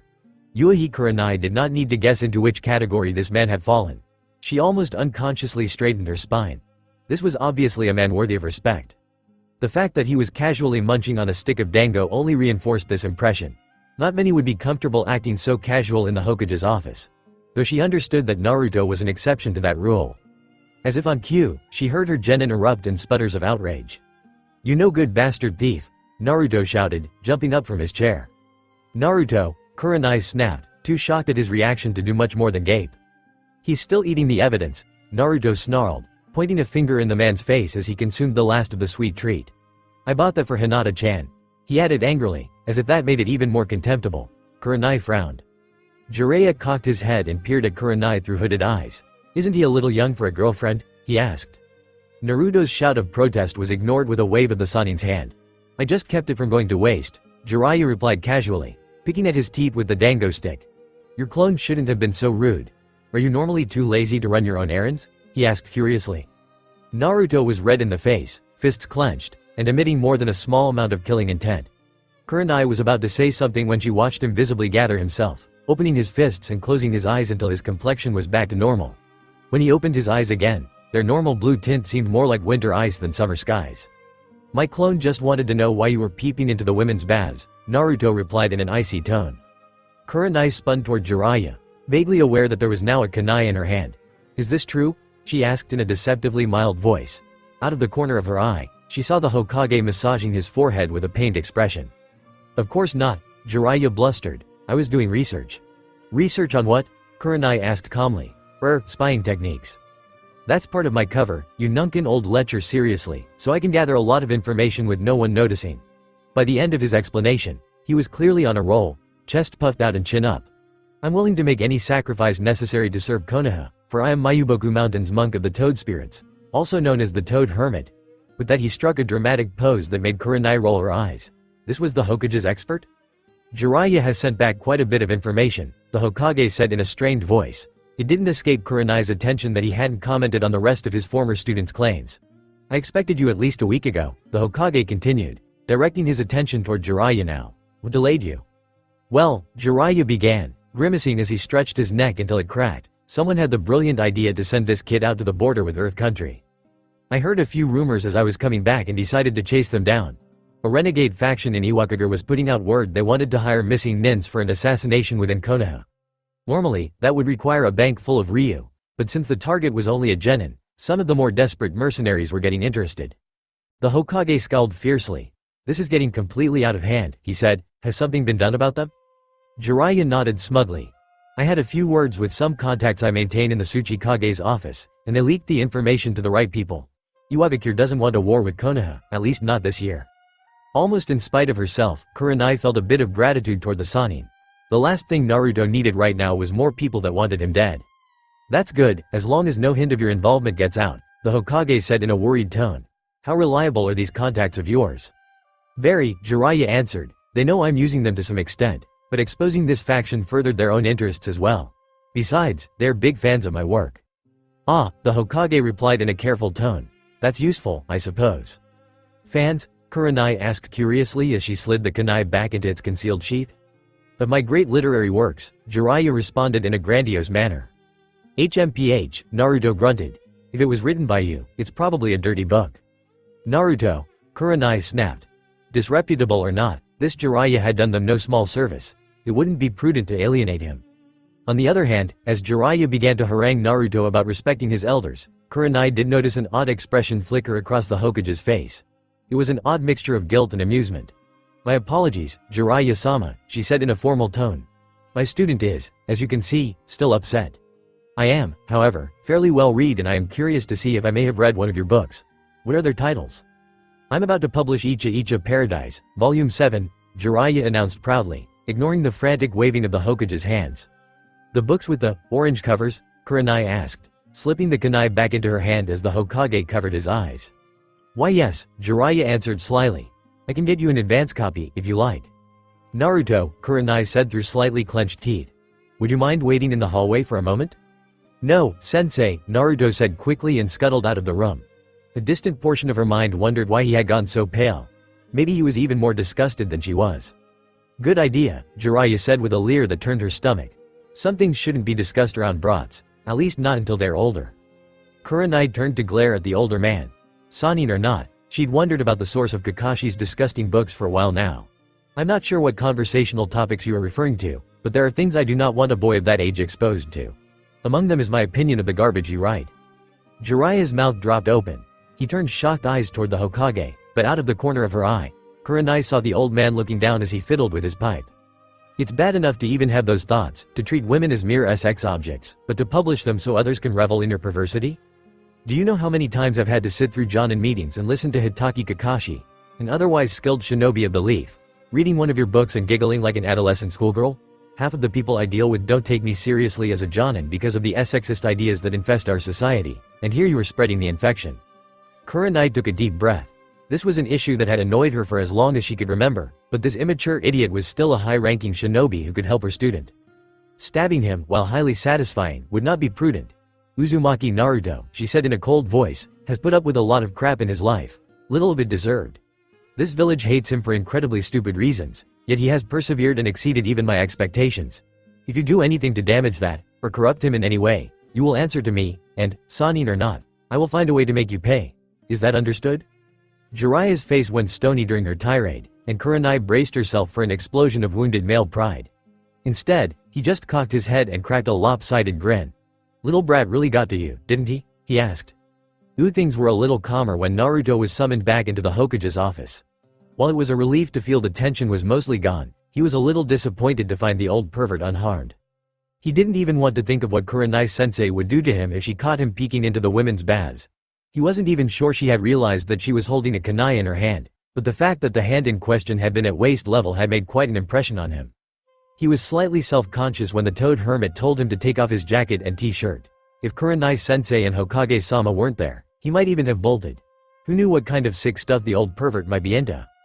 It didn't help that this Jiraiya guy couldn't keep from making comments once he was naked from the waist up. Damn, don't they feed kids here anymore? He asked with a smirk. It might help if he ate something besides ramen, Kuranai observed coolly. Naruto knew she was probably still irritated at this Jiraiya person, but now she was taking it out on him. Naruto's irritation spiked even higher when Jiraiya reached out and squeezed his bicep. Wiry, but he's still got some good muscle tone, the old man said speculatively. In addition to his normal missions and team training, he's been working with a taijutsu specialist, Kuranai observed. Very few shinobi train as hard as he does. Naruto willed his cheeks not to redden. It still felt good to hear his sensei acknowledge all his hard work. That's good, Jiraiya replied with a nod. But taijutsu is only part of being a shinobi. Taijutsu was an area that had been especially neglected by his instructors of the academy, Kuranai shot back. Improving that also improves the performance of his clones, which he is highly skilled with. I've also introduced them to basic jutsu of different types. However, given his situation, Naruto has experienced some unique challenges with respect to ninjutsu. Naruto frowned. Nay, sensei, I haven't blown up a tree in ages, it wouldn't hurt to remind them that he was right here after all. Nonetheless, you almost did yourself serious injury with a very basic technique, Kuranai replied. Oh, I've got to hear this, Jiraiya said with a grin. Naruto scowled as Kuranai explained his little mishap with the Raiden Jutsu. While she didn't go out of her way to make him sound stupid, the smiles and chuckles from Jiraiya and the Hokage were getting on his nerves. But the old creep looked thoughtful when she explained Skyasly withhold chakra to keep from overloading his jutsu. Things may be farther along than I anticipated. Okay, brat, I want you to mold some chakra. Don't do anything with it, just mold it. Naruto did as he was told, but he almost lost his focus when Jiraiya leaned forward to stare at his stomach. Naruto looked down and saw the elaborate 8-lobed seal had become visible around his navel. Keep it steady, Jiraiya ordered as his eyes narrowed. After a while, the old pervert straightened up and told Naruto he could relax. It looks like everything is intact. None of the elements appeared to be breaking down, but it's advanced a little farther than I expected. Advanced? Kuranai asked quickly. The seal was designed to let the Kyuubi's chakra leak out and slowly mix with Naruto's, Jiraiya explained. Done gradually enough, this would allow his body to adjust and absorb the chakra into his own reserves. As he grew, the constant pressure enlarged his coils, even as they were reinforced to handle the extra load. Now from what I can see, these passages were designed to slowly expand as Naruto aged, to increase the rate at which he can access this chakra. Otherwise, the Kyuubi could have flooded him too quickly when he was younger, and either damaged his coils or tried to influence him. Naruto gulped. The passages are dilated more than I expected to see at his age. On the other hand, from what I can see his coils are also better developed, so it's still under control. You need to get a Hyuga or someone to seriously check out his coils. But I think the seal is adapting to Naruto's own development, the old man said with a grin. That has to be my student's finest work, he added, the pride in his voice unmistakable. You taught the fourth? Naruto demanded. The fourth Hokage, savior of Konoha, was taught by a pervert? I'll have Hinata do an evaluation when she's released from the hospital, Kurenai said, her expression unreadable. She's a Hyuga? Jiraiya asked. Then he winked at Naruto. Not bad, kid. She's not my girlfriend, Naruto said quickly, remembering Jiraiya's earlier remark. She's my teammate. The Hokage cleared his throat. Well, it's good to hear that we don't have anything to worry about, he said. And it looks like Naruto will continue to grow stronger if he keeps this up. Though he may always have some issues with respect to having too much chakra. Naruto shrugged, but an idea had taken root in the back of his mind. Time for some payback. I think I already know all the jutsu I need. Taijutsu is much more useful anyway. That earned him a sharp look from Kurenai, but the old hermit simply exploded. Is that what you think, you little brat? I can show you things that will make your hair stand on end, permanently. I think that's an excellent idea, the Hokage said quickly. Given his reserves, Naruto could use some assistance learning more advanced jutsu than is normally taught to genin. Jiraiya's eyes bulged in their sockets. Hey, he already has a sensei, he objected. Kurenai is a genjutsu specialist, an area in which I understand that Naruto's attributes mean he is especially challenged. The Hokage replied, lighting his pipe again. It requires a certain delicacy to the chakra manipulations, and his control is still not up to that level, Kurenai explained with an apologetic look toward Naruto. He is, however, amazingly talented as dispelling genjutsu. Not to mention that Kurenai also has a third genin that Naruto could possibly fight in the finals, the Hokage added. It would be somewhat awkward if she were to spend significantly more time with one student than the other. Naruto could smell a con job a mile away. Don't worry about it, he said dismissively. I'd rather spend more time with Guy Sensei if he'll let me. He's a really good teacher and I know I'll learn more useful things than I could with this pervert. Jiraiya rounded on Naruto, his face the picture of outrage. Is that what you think? He demanded. Put your clothes back on and follow me. After Naruto followed Jiraiya out of the office, Kurenai turned to the Hokage. That was very neat, she observed. The old man chuckled. Sanin or not, I've known him since he was a boy. Naruto did most of the work though. You've really done wonders with him. Kurenai allowed herself a slight smile. I can't take too much credit. He's always been exceedingly clever. But then she thought of Hinata and the smile bled off of her face. I think he's going to need it though. Is there something you'd like to report? The Hokage asked in a delicate tone. Officially, Kurenai replied. No, unofficially, I think Naruto has had some things confirmed that I've been suspecting. It will be challenging for him to deal with this knowledge, since the wrongdoer is far too politically connected to answer for his crimes. But that's just the way things are, isn't it? Better you learn that sooner than later. Her bitterness was unmistakable. She felt a flash of guilt when the Hokage winced. I can still open an inquiry, he offered, but with no new evidence, the outcome will be useless, Kurenai admitted. Worse, some will see this as politically motivated and use that against you. And if they discover that you were the instigator of the investigation, the Hokage added, letting his voice trail off. Kurenai frowned. Yes, that would be enough justification to demand she be transferred to another jonin. I think he'd do that just to spite both of us. If you can think of another way to address this, please let me know, Sarutobi added before taking a thoughtful puff on his pipe. I don't think there is, Kurenai said in a pained voice. And that's the lesson Naruto has to learn from all this. But I don't think it's one he will accept. By the time they quit later that evening, Naruto had to admit the old pervert knew his jutsu. He proved this by ordering Naruto to show him a technique he knew, and then had him stand back. After Naruto demonstrated Doden, Wana, causing a training log to sink a couple of feet into the ground, the toad hermit made a series of seals and exclaimed, Doden. Yomi Numa. Instantly, the ground fell away in front of the toad hermit, the hole filling with water. The so-called swamp of the underworld engulfed half the training ground, undermining trees, submerging equipment, and generally creating havoc. Naruto found himself drooling. He'd never seen anything so beautiful. He imagined using that on an unwary pursuit team chasing his friends and shivered. What were the seals for that one again? He asked in a reverent tone. In the end, they worked out a compromised schedule. Naruto continued working with Guy and Lee in the morning, had lunch with Hinata-chan at the hospital while she was still being treated, and then spent the afternoons and early evenings with the toad hermit. Jiraiya preferred that division, since he said he wasn't a morning person. Since Naruto always saw him heading off toward Konoha's Red Lantern district after their training sessions, he had a pretty good idea of why. Naruto was a little hesitant to tell Guy-sensei that he wouldn't be working with them in the afternoons anymore, but the minute Jiraiya's name left his mouth, Guy was most enthusiastic about the change. Naruto could only assume Guy knew the Toad Hermit, or at least of his reputation, which made Naruto begin to wonder about the old man. Maybe he wasn't as flaky as he acted, sort of like Guy-sensei at the hospital. In any event, he made the most of this more limited training time, fighting Rock Lee head-on, rather than trying to always outlast him. It was mostly pretty painful, but he did cherish the few times he managed to knock his friend on his butt. A couple of days into this new routine, Kurenai invited him and Shino over for dinner at her house. Naruto arrived at the small homestead, somewhat curious as to her purpose. He hoped it wasn't to talk about Hinata. The things she'd told him were said in confidence, and it wouldn't feel right to Repeo and Kurenai. Shino was just walking up to the front door when Naruto arrived. Superficially, the Aburame genin looked the same as always. However, Guy had been coaching him and Lee on how to evaluate an opponent's body language. Shino's stride seemed tighter, more controlled, and his center of gravity never deviated as he walked. Naruto didn't doubt that Shino's mother had really been working on his weapon skills. Shino acknowledged Naruto's wave with a barely perceptible nod before Naruto knocked on the door. Their sensei opened the door and showed them into her home. Naruto muttered the traditional pleasantries that Hinata had drilled him on as they walked to the Aburame household, but Kurenai merely waved them off. He looked around curiously. The house was comfortable, he supposed was the best word to describe it. The furniture was simple, but well maintained, and everything was arranged in an orderly fashion. There were a few pictures on the walls, mostly of an older couple he guessed were her parents. The only picture of his sensei was in a faded group shot that he guessed was her old team, along with a burly man who had to be Kobaru sensei. Kurenai showed him and Shino into the dining room and gestured for them to sit down. Naruto was surprised to see the table piled with papers and scrolls.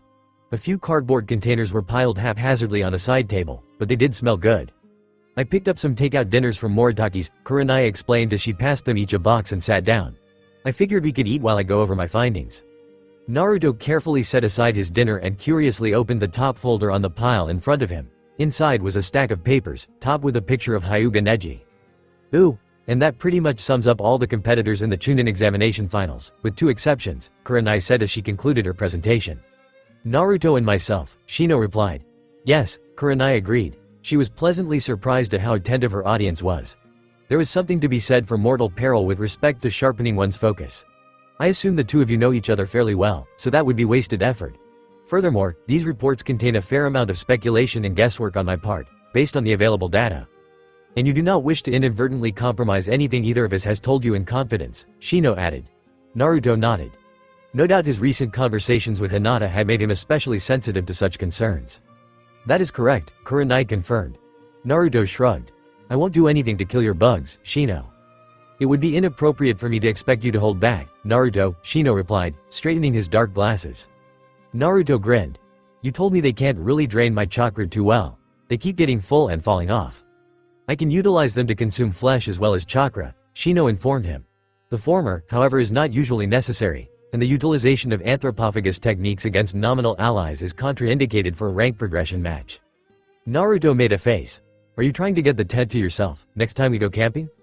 Kurenai cleared her throat very loudly. I want both of you to do your best, she told them, but I also do not want to see either of you inflicting permanent injuries on each other, is that understood? Naruto nodded. I'm saving all that for Neji, he declared with a wide grin. Shino adjusted his glasses again. The repeated gesture betrayed his agitation to anyone who knew him well. Kurenai wondered if she should ask him how he felt about the matchups for the final. He wasn't visibly distressed that Naruto would get to fight Neji first, but sometimes she wondered. After a moment, Shino spoke again. If I am overmatched in one of my fights, I will endeavor to drain as much of their chakra before I am defeated. This should help you if you face them afterward. Naruto scratched his head. Thanks, he said after a moment. If I, get into the same situation, I'll try to hit their legs if I can and slow them down for your bugs to catch. Kurenai sighed. I suppose no one can blame you two for that, she said. Then she began gathering up the notes she'd gone through. Both of you take your copies home with you. I'd be very careful about letting anyone else see them, but you should make a point of memorizing all the pertinent details. Shino had already organized his reports neatly into the file, but Naruto had let his papers spread out. He hurriedly began shuffling the papers back together. Ah, sensei, he said after a moment as he got them all together, I almost forgot I needed to ask you something. What is it, Naruto? Kurenai asked as she stood up and stretched. After little rest the last few nights, she would have no trouble sleeping tonight. The old pervert was showing me some new moves, and something called some technique, Naruto explained. He said I could learn it, but first I had to sign a special contract. He shrugged. You said I should be careful about signing any sort of contract and to talk to you before I did. Kuranai nodded, even as she sighed. Technically, it would be advantageous for him not to bring this up in front of Shino, but he apparently wasn't capable of regarding his teammates as potential enemies. I've heard of some contracts before, she admitted. I understand they can be useful, but are very chakra intensive. That's why they aren't really covered at the academy. Normally only a jonin can use one effectively. Also, this is something you might want to think over. Normally, I understand that these contracts usually contain an exclusivity clause that would prevent you from signing a contract with a different type of animal in the future. Naruto frowned and looked thoughtful.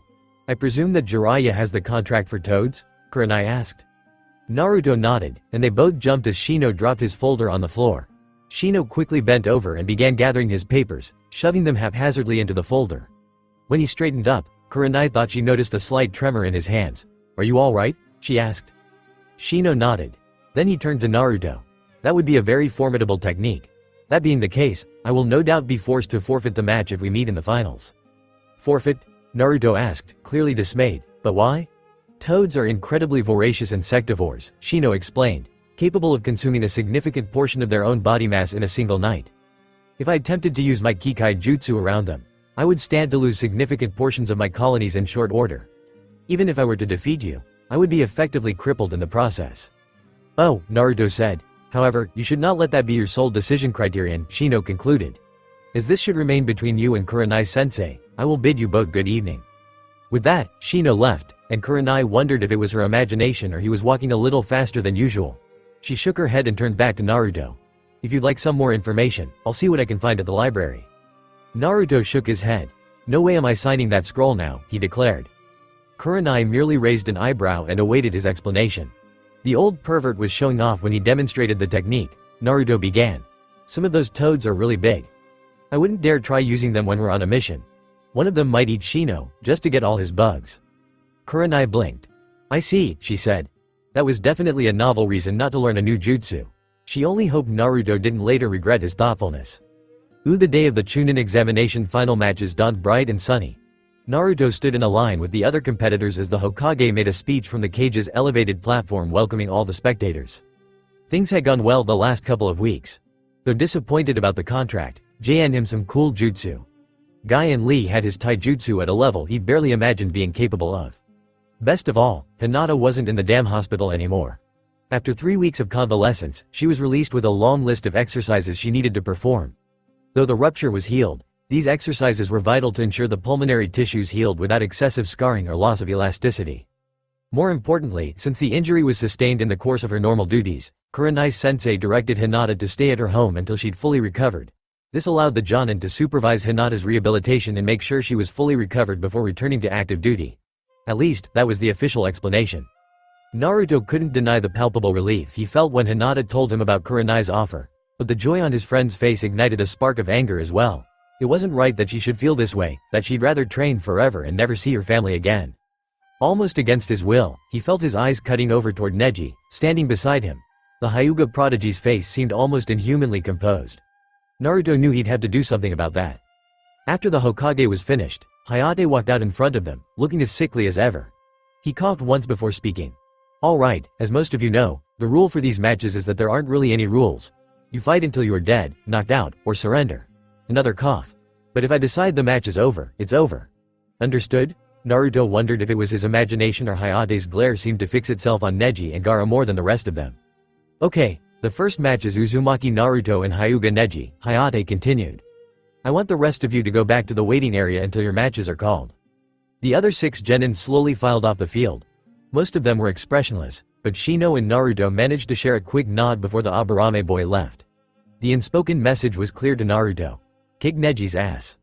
Uemino Iruka made his way gingerly through the stands as the competitors were gathered on the field. He had no desire to trip and bump into some visiting dignitary. An international incident would not look good on his next performance review at the Konoha Ninja Academy. Normally, he would sit with the academy instructors or the other Chunin and Jonin attending the finals. This year found him sitting in more rarefied areas, wearing a fine kimono purchased with some of his recent winnings. Sartorial finery wasn't really his thing. but it was necessary for him to fit in and get close to his targets. It was odd to apply the things he taught to something that most definitely wasn't a mission. Almost reflexively his fingers brushed across the heavy purse belted to his waist. He didn't normally carry this much money around and it made him a little nervous. Not only did it contain his winnings from the preliminary round, but Ichiraku Tuchi, Yuhi Kuranai, and a couple of others had added their money to his. He'd even approached Maida Guy at the end of one of his training sessions. He made sure Naruto wasn't around before mentioning the betting, as he didn't want to put any more pressure on the boy, but he felt he owed Guy an opportunity to profit as well. Guy frowned, thinking for well over a minute, before he regretfully declined. While he appreciated the offer, it didn't feel right to be betting against one of his own students, no matter what had happened before. Ruka didn't press the issue, understanding the man's awkwardness. But that didn't stop Rock Lee from catching up with Ruka later that day and pressing on him a squirrel-shaped wallet stuffed with Ryu. Listening carefully, Ruka's sharp ears located the amused murmurs, the dismissive whispers that guided him to his targets. He glanced around as he took a seat, apparently chosen at random. The rich finery and ostentatiously displayed wealth indicated some were no doubt members of the village council. There were a few lined faces with white eyes that he assumed were Hyuga elders. The two youngest-looking Hyugas there were Hiyashi and his daughter, Hanabi. The latter seemed to look right through Uruka, not recognizing him out of his uniform. Perfect. Smoothing down his kimono with a fussy gesture, Uruka said, in a highly accented voice. Well, this match looks interesting. Would anyone care to place a wager or two on the outcome? Naruto turned to face his opponent, who gazed back with a slightly superior expression. You look like you want to say something, Neji said in a cold voice. Naruto leaned forward slightly and grinned. Kuranai-sensei told him once that his canine teeth were a little larger than normal, and displaying them to best effect could have an unsettling effect on others. Only that I've been looking forward to this for a month, he snarled. Neji didn't bat an eye. Given our relative capacities, that is a foolish desire. Foolish or not, Naruto said, I will defeat you. He tensed a little as Hayate said to start and he saw Neji's Byakugan activate. You may honestly believe you have a chance against me, Neji said. But I will also see your face when you realize the truth of your situation. You're not the first person to think that, Naruto scoffed, and I doubt you'll be the last. Wherever he is, your father must be very disappointed. That last barb sailed right through Hyuga Neji's icy composure. The veins around his eyes bulged so far Naruto wondered if they might pop. For that, I will kill you, Neji snapped. Naruto shrugged. Hey, at least you have some memories of yours.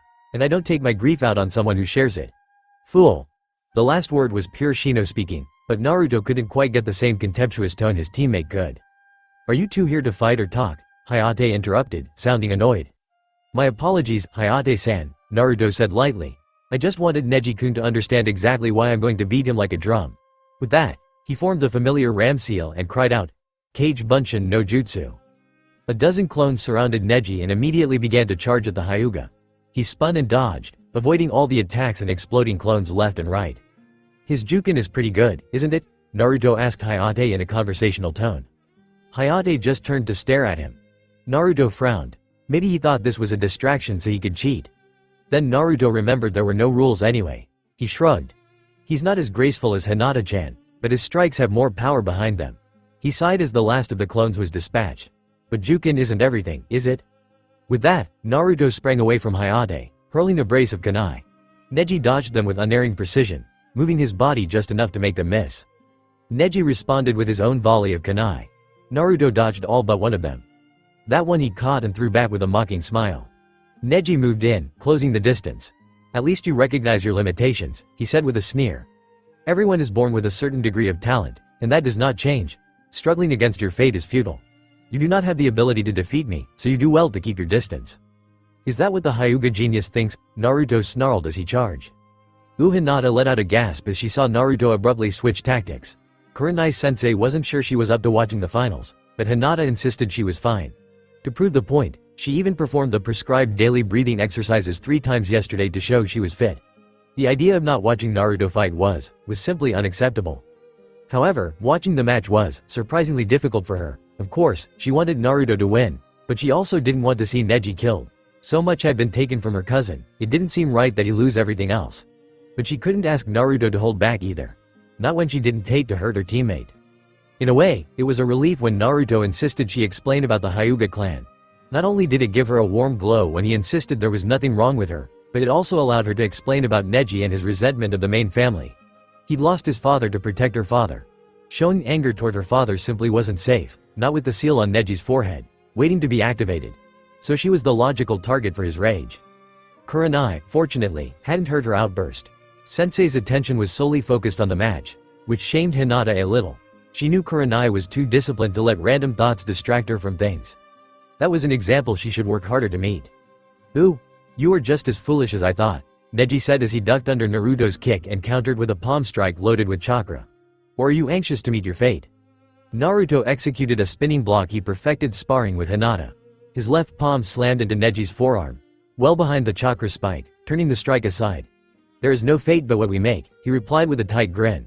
Continuing the motion, Naruto spun completely around and his right heel only missed Neji's ribs because the Hyuga genius leapt backward. "I learned that one sparring with Hinata," Naruto informed him with a grin. "You haven't seen the true power of Juken, sparring with that weakling," Neji sneered.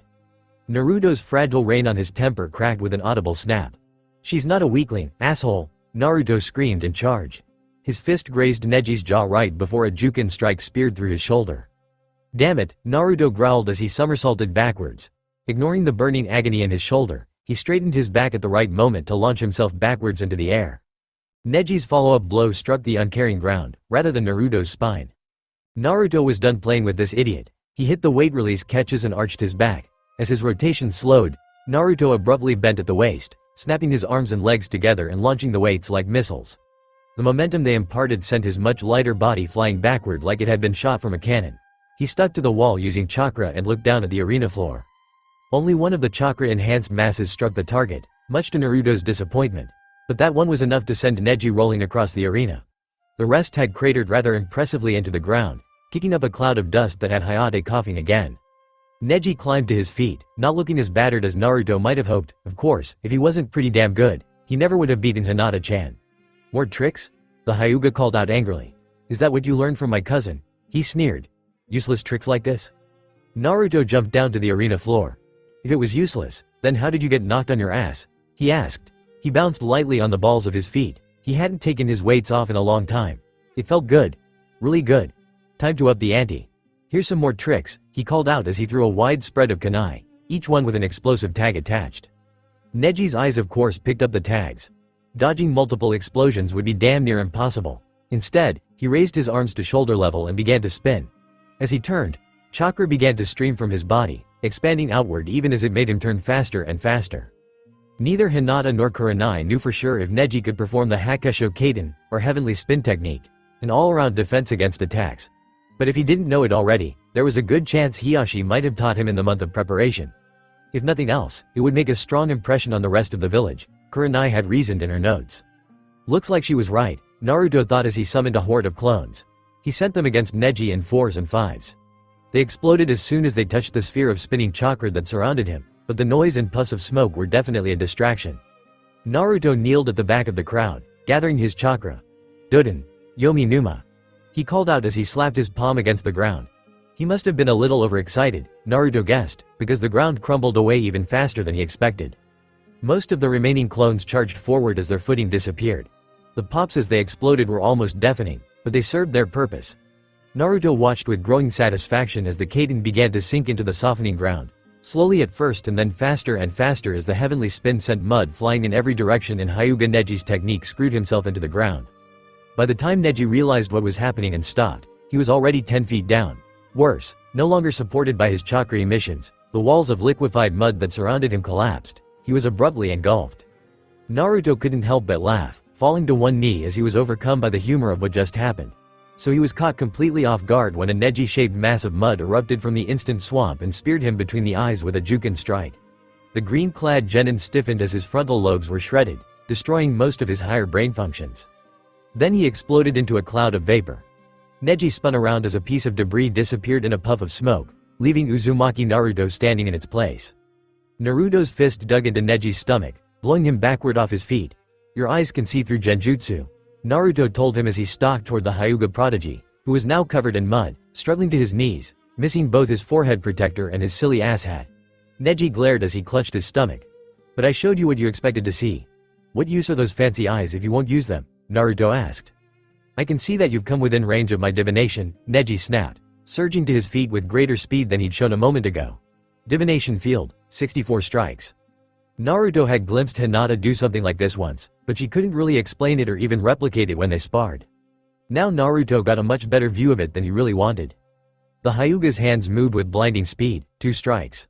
And 2 sharp pains registered in Naruto's mind, 4 strikes. And Naruto now felt 4, all on his torso. 8 strikes, and he realized that Neji was hitting his tenketsu points with unerring precision. 16 strikes. It looked like he was trying to close all of them. 32 strikes. The muddy shinobi shouted as his hands stabbed Naruto like knives, inflicting immense pain even as they deadened everything they touched. 64 strikes, and Naruto flew backwards from the storm of chakra strikes, landing in a heap on the ground. Neji settled back into a ready stance, ignoring the slowly drying mud that dripped from his arms. "I have closed all the tenketsu on your body," he announced, "and thus your fate is sealed. This fight is over." Naruto grunted and got his knees under him. "Mortifying, isn't it?" Neji asked in a contemptuous tone. "You're on your knees before a power you cannot defeat, discovering just how truly powerless you really are. Your conviction that working hard will change things is only an illusion, both for you and my cousin." Up in the stands, the sudden quiet that had fallen after the fight's surprising conclusion made Neji's words audible to Hinata. She was already dismayed by the mastery of advanced Juken technique Neji had demonstrated, and his cruel words only made her feel worse. Now Naruto would know the bitter sting of defeat. Would it change him? Would he blame her? Just thinking those thoughts made something twist, deep in her stomach. This wasn't right. She leaned forward, fingers digging into the flesh above her knees, up, to win. "Ooh, is that what you think?" Naruto gasped out as he painfully climbed to his feet. He was rewarded with the barest flicker of doubt within the white eyes of the Hyuga genius. "Don't you realize this is futile?" Neji asked. "You're just going to get hurt worse if you continue." "Do you think I can just walk away from this after what you did?" Naruto demanded. "After what I did?" Neji shot back. "Do you know what they did to me?" Neji's normally restrained voice grew rough with uncontrolled emotion. He swiped the mud from his forehead. "This seal controls my fate, just as it did my father's. He died in place of the clan leader to keep the peace with Kumo." "I know about that," Naruto replied, narrowing his eyes. "Hinata's father killed the man who kidnapped her, but is it her fault that happened? Maybe her father should have disabled him instead of killing him. Maybe it would have been better if we went to war with Kumo if they're going to do things like that. But the only thing Hinata has to do with your father or your seal is being born." Naruto straightened and took a deep breath. "But you refuse to see the truth of that, so I'm going to have to beat it into you." He let out a harsh cry as he surged his chakra. Uzumaki Naruto was used to reopening his tenketsu. Doing that was a normal consequence of sparring with Hinata. But he'd never had to open all of them at once. In doing this, he discovered 2 things. 1. It hurt like hell. Normally, he was used to a small twinge in his chakra coils from the back pressure. This felt more like someone rammed a utility pole through them. The second was that pushing out that much chakra all at once, when it was suddenly released by the point's opening, was pretty noticeable. Hayate, who'd been edging closer, obviously wondering if he needed to stop the fight, was bowled over. Neji, who was standing a lot closer, went airborne. Of course, the Hyuga managed to control his descent, landing lightly on his feet, but when he turned to face Naruto, his expression was clearly shocked. "That's impossible," he whispered. Fortunately, Naruto could read lips. "Just as impossible as fighting against fate," Naruto said as he closed in again, "just as impossible as fighting a Juken user hand-to-hand." Iruka inhaled sharply as he watched Naruto do the impossible. No one could counter the effects of Juken. Avoiding the attacks was the only possible defense. At least, up until now. From the choked gasps and sputtering that erupted around him, he didn't think he was alone in that opinion. "Is it?" one man asked behind him. "No, it's not. We'd be able to feel it," a voice answered. "That's good," a third one said. "No, it's not," the second voice replied. "That brat has still trumped our greatest weapon. We can't let him live with that knowledge." Iruka's head spun around so fast he was sure he'd pulled a muscle, but the voices had already cut off. Behind him, he saw a mix of council elders and older Hyugas, some of whom were now glaring at him with a mixture of confusion and hostility. "Neji has not been defeated," Hyuga Hiyashi said, drawing their attention away from the disguised Chunin. Iruka quickly turned back to the match.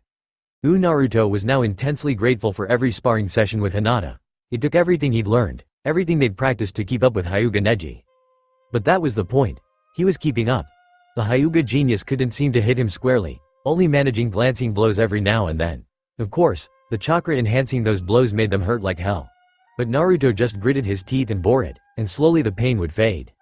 Then Neji made a sweet little hesitating juke that drew Naruto's attention to the wrong side for a moment. In that instant, the feint turned into a full-on Juken strike aimed at Naruto's heart. Desperate, Naruto copied one of Hinata's moves, and bent back sharply at the waist. The powerful Jukin strike passed over his now horizontal torso. The chakra spiked, making the skin of his face tingle. In that instant of surprise as Neji realized his strike had missed, Naruto's hands shot up and clamped around Neji's wrist. His feet left the ground and an instant later slammed squarely into Neji's ribcage. As he heard the air rush out of the Hyuga's lungs in a startled exhalation, Naruto wrenched at the arm he held with all his strength. There was a sickening pop as he wrenched Neji's shoulder out of its socket. Naruto let go almost immediately and rolled to his feet. Neji fell to his knees, his right arm twisted at an odd angle. With his good hand, he hurled a brace of shuriken at Naruto. Naruto dodged all but one of the missiles, and used a kunai to deflect that one skyward. Neji let out a groan as he pulled on his arm, and finally wrenched it back into the socket. The surge of pain almost made him pass out. He blinked and glared at Naruto, who suddenly disappeared, only to be replaced by a familiar-looking shuriken. He looked left and right, slowly mustering the chakra to reactivate his Byakugan. He'd already expended much more of his reserves than he expected to, but nothing about this fight had gone as he expected. He was distracted by motion below him. Why was his shadow growing? His instincts screamed at him to move, so he threw himself to the side as something green slammed into the ground where he'd been kneeling. When the debris settled, there was a small crater, with Uzumaki Naruto on one knee at the bottom of it. His right fist was touching the ground, in the exact center of the crater. He looked up and met Neji's eyes. For an instant, Naruto's eyes flashed purple as he exploded forward. Naruto didn't let up for an instant as he pummeled Neji. His fist snapped the Hyuga's head back, but Naruto was already dropping to the ground to do a foot sweep. Neji's feet were knocked out from under him so hard he was horizontal in midair when a hammer fist strike to his solar plexus slammed him to the ground and the air burst from his lungs. Neji was gasping for breath as Naruto dragged him to his feet, a handful of Neji's grimy tunic in his left hand. His head lolled loosely on his neck. Out of the corner of his eye, he saw Hayate opening his mouth to stop the match. He drew back his right hand, the fingers curling into claws and red chakras surging around it like hungry flames. He ripped it across Neji's face as Hayate shouted for him to stop. Blood flew across the dirt as Neji was slammed to the ground. He didn't move. The match was over. Author's note. Thanks again to Runsamuk and Bibliophile for vetting this in short order after the last chapter. It's amazing how the words fly when you finally figure out how to make all the pieces fit together. And you can all thank Bibliophile for raising the issue of toads being insect eaters. That Shino freak out scene is for you, Joe. I wish people would do a little digging before they rush to correct me. According to Wikipedia, it's white chrysanthemums that are used for funerals. You even see some at the Sandame's funeral in canon, not yellow. And for the people freaking out because of the events of this chapter, if all you wanted was a rehash of canon, then why are you reading fanfiction? I was surprised by the number of reviews for the last chapter from people distressed that I'm not doing everything just like the original. Some plot elements will be changed by the O-divergence, some will not. But I do have a plan, and I think the majority of you will like it. There is method to my madness. More O-questions. Hayate didn't die because the forewarned Hokage had Anbu watching the Sand team pretty carefully. No late-night meetings with Baki for him to stumble into and get PWNED. Yes, that was a Terminator quote. It seemed appropriate. As always, my blog has progress meters showing how far I am in the new chapters. And the blog site now has forums for updates, questions, and sneak previews of upcoming chapters. Check out my profile for a link. And, now, as promised. Fake Contest number 2. All the entries were quite good, and longer than I anticipated. Kudos to all who participated. You can see all the entries on my forums. With no further ado, I present the winner by TJ Chaos. Choji against Yoroi. Damn. I hope Choji does well, although it is amazing that he and the rest of the rookies got this far. Iruka thought to himself as he followed the other 4 chunin out of the auditorium. He paused to give one last glance back over his shoulder while standing in the doorway and watched Naruto climb the stairs for a second. Only the 3 lead proctors, the Hokage and the Genin team's Junin instructors would remain in the auditorium with the Genin that were fighting in this preliminary round. Iruka and the 4 proctors he was walking with would join the other junior proctors in a nearby ready room. Iruka looked around the room and sighed as he entered. He was still a little wobbly at times from his injuries and was surprised to see as many people there. The crowd wasn't going to make his trek across the room any easier. There were easily 2 or 3 dozen ninjas scattered around the room sitting at various tables and all were intently watching the television screens that were mounted at regular intervals around the room. His eyes widened slightly as he spotted a bar along a wall. That seemed to be a strange addition, but then again to even have an addition elimination round at this stage of the Chunin exam was unusual. There was even an odd bartender standing behind the bar cleaning a glass. Iruka looked at the white-haired man as he stood there. Something about the man was oddly familiar, but Iruka couldn't place him. If anything, the man looked like he belonged more in some high-class establishment with his dark vest and sharply tied bow tie. Iruka thought the bartender's white handlebars mustache was a little over the top and his glasses made the academy instructor a little uneasy. He couldn't quite figure out what the deal was with the glasses, but he couldn't see the bartender's eyes behind the strange glasses despite the lenses not being dark. Of course, the best available seat was at the bar. Iruka sighed again as he walked over and sat on one of the stools. At least he had an unobstructed view of one of the screens over the bar. "Welcome, what would you like?" the bartender said with a smile. "You wouldn't happen to have any fruit juice, would you?" Iruka replied. "Sure, plenty of everything here. Although plain fruit juice is an odd choice with this crowd. I was recently released from the hospital, gotta hold off on any alcohol for a little while yet." "Ah, that would explain it. Interesting exam this time around. Hard to believe so many Konoha rookies made it this far, isn't it?" the tall man stated as he placed a glass full of fruit juice on the bar in front of Iruka and nodded to the already started fight on the screen. There were quite a number of exceptional students in the last class. "A little odd having a bar and bartender here, isn't it?" Iruka said as he took the glass. His eyes though never left the screen. "Old Sarutobi asked me to be here. It was apparently obvious a few days ago that this round was going to happen and he wanted all of you guys to be served by the best," the strange man stated with a smile. Iruka glanced around as he simply nodded to the bartender and noted there was some betting going on around the room. None of the bettors favored Choji, but at 3-to-1 odds there were several willing to wager a bit of cash on the young Akamichi. "Doesn't look too good for the heavy-set kid," the bartender muttered as the fight progressed. Suddenly the sound from the televisions vanished. Iruka thought he heard a very faint shit emanate from the various speakers, but it was so low he could have been mistaken. "I think the heavy-set kid, as you called him, just won the match." Iruka smiled at the bartender's puzzled look. Sure enough, in a surprisingly short time Hayate was declaring Choji the winner and called for the medic nins. The room was relatively quiet for the next round. There were some odd rumors going around concerning the genin team from Suna. Nobody seemed to actually know anything substantial about the young blonde woman facing Tenten. None of them cared to place any bets against one of their own, at least not when facing a foreign ninja tied to those odd rumors going around. As the two young women walked down to the lower floor, the only conversation that seemed to really be going on around the room was how impressed everyone was with the camera crews. It wasn't easy coordinating a few hidden cameras to the television feed well enough to capture the action on the floor well. Granted, they only had the one fight so far to judge, but none of them had any complaints. That conversation died out when someone mentioned that they were pretty sure that blonde Sunagenin was 16 and the younger Chunin were suddenly watching the screen a little more intently. Iruka snorted slightly in amusement at the change in conversation he was hearing. His slight amusement quickly died off as he watched Tenten's first attacks brushed aside as though they were nothing. His eyes widened slightly at how quickly Tenten was defeated, and there was plenty of muttering around the room at the end of the match to match his own surprise at the match. The room's attention switched to the television that always showed status board. It quickly the names of Aburame Shino and Inazuka Kiba, and the room erupted in a flurry of betting. Everyone was betting evenly and Iruka placed a small bet on Shino.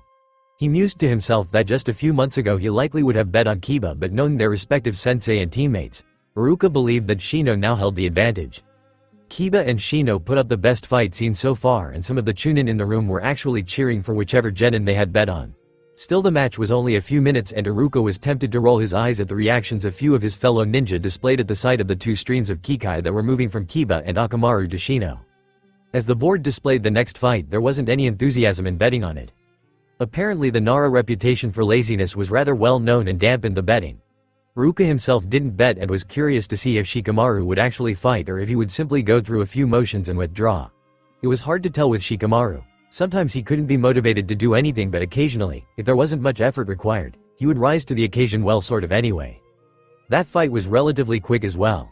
Iruka stared at the screen for a few moments and wondered how many other people noticed that Shikamaru hadn't even moved from his starting position. Iruka shook his head slightly and slowly at the rather stunning display of laziness, even though it was rather effective in this case. Iruka felt as though a hand of ice suddenly grabbed his heart as he read the next two names. Neji against Hinata. There was simply no way this was going to go well. Once again, the interest in betting died as the crowd of Konoha ninja grew silent and they all watched the various screens intently. Despite the Hyuga reputation of being the best fighters in the village, actually being able to watch one of the famous clan fight was rare. To be able to see two face off against each other was unprecedented. Factor in Neji's growing reputation as a genius, and the fact that virtually nothing similar was ever said about Hinata effectively killed any betting. Iruka glanced around at several shinobi as they grumbled over the lack of any betting prospects for this fight. So far only the fight between Shino and Kiba had actually done anything to satisfy the urge to gamble that permeated the room. The room grew quiet as they all listened to Neji basically taunt and insult Hinata. The young mont's harsh words caused Iruka to grind his teeth together. As the match really got started, the entire room grew quiet as they all watched. Eve's silence at the raw intensity of the two young ninja as they fought. It wasn't long before they all clearly heard Neji as he smiled and told Hinata that she had lost. Although to most everyone watching, it had looked like she was the only one to score any sort of decent hit with that palm strike to Neji's stomach just before he claimed she had lost. Hinata's Byakugan faded and she pushed up her sleeve to reveal several small chakra burns dotting along her arm. "Whoa," Shiranui Genma stated softly. "What?" Kamizuki Azumo asked. "Neji is correct, she's lost. He's shut off her ability to mold chakra. She can't use Jukin, ninjutsu, or probably even genjutsu won't work for her now. Not that it's likely she knew any genjutsu that could fool Neji's Byakugan," Genma answered. "But how?" When Hagin Katetsu piped in. "It appears that Neji is even more gifted than his reputation made him out to be. We just witnessed a rather impressive example of the Hyuga Jukin. It seems that he managed to strike and close her tenketsu not only fast enough for us not to see it, but judging by her reaction, possibly fast enough that Hinata didn't realize at first either."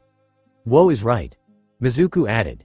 The fight quickly resumed, much to the surprise of many of the Junin and older Chunin in the room. It didn't make sense for the young woman to continue fighting at this point, many of them thought. The low muttering going on around the room died away as the fight became even more intense and far more brutal than before. The silence continued, and it was surprisingly obvious that many of the people in the room were watching Neji with disapproval on their faces. Before long it was over and almost all of the previous looks of disapproval had turned to disgust. "So, any idea what was with the little blonde kid who pulled a kawarimi with that poor girl?" the bartender asked Iruka as the Chunin scowled. "They're very good friends," Iruka said softly. He didn't think Naruto was going to take what happened to Hinata well at all. The next fight was announced, and this time the betting returned. Granted, the previous enthusiasm was gone. The last match had left a sour taste in everyone's mouth. Iruka winced as he watched Ino and Sakura walk to the arena floor. This was likely to be a rougher fight than what most would assume by just looking at the girls. As the blonde and pink-haired girls fought, the room began to liven up and the betting actually began to increase as the fight continued. A few moments later, the room grew quieter as the two unconscious girls were removed from the floor and the next match was announced. Nobody had bet that the fight would be a draw, and the undertone of irritated muttering returned.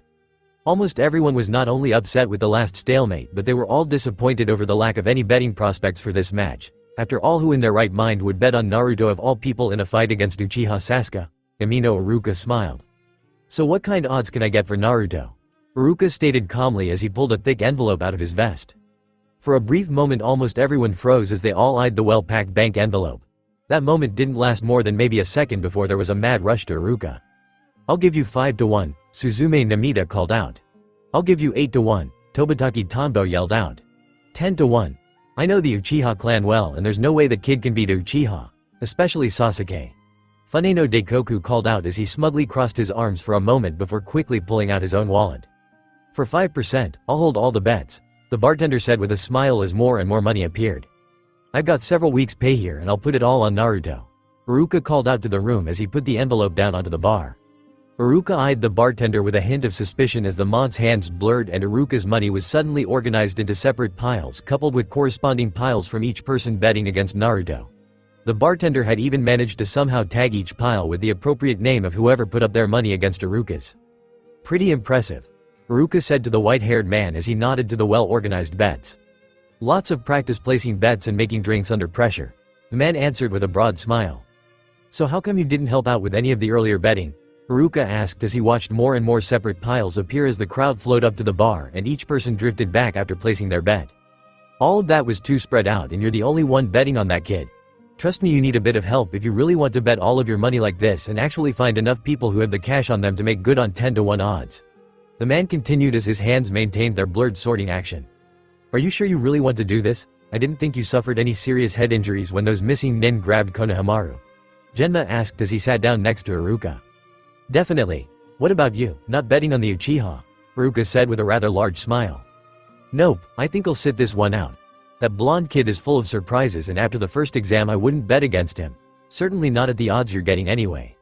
Whatever Kuranaya is doing with his training has really changed him.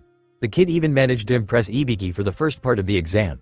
Heck, I'm not sure I'd even want to face him now. It's downright unsettling how easily he generates shadow clones."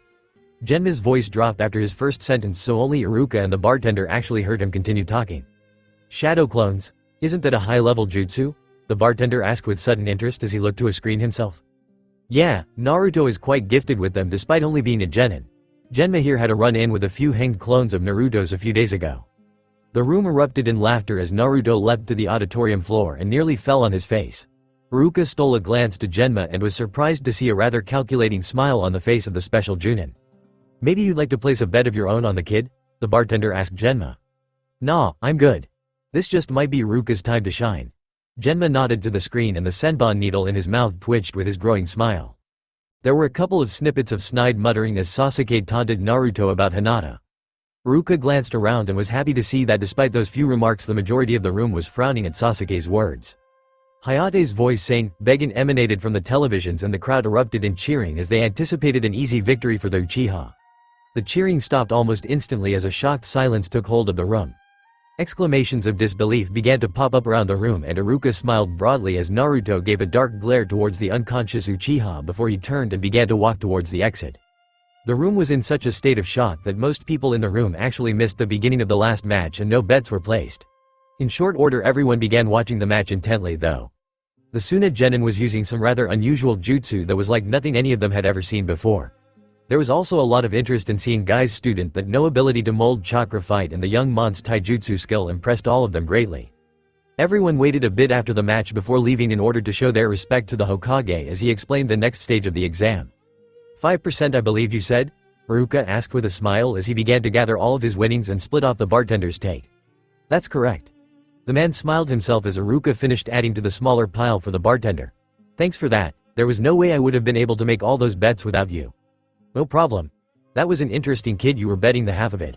Ruka said with a chuckle as he walked out of the room with a wave.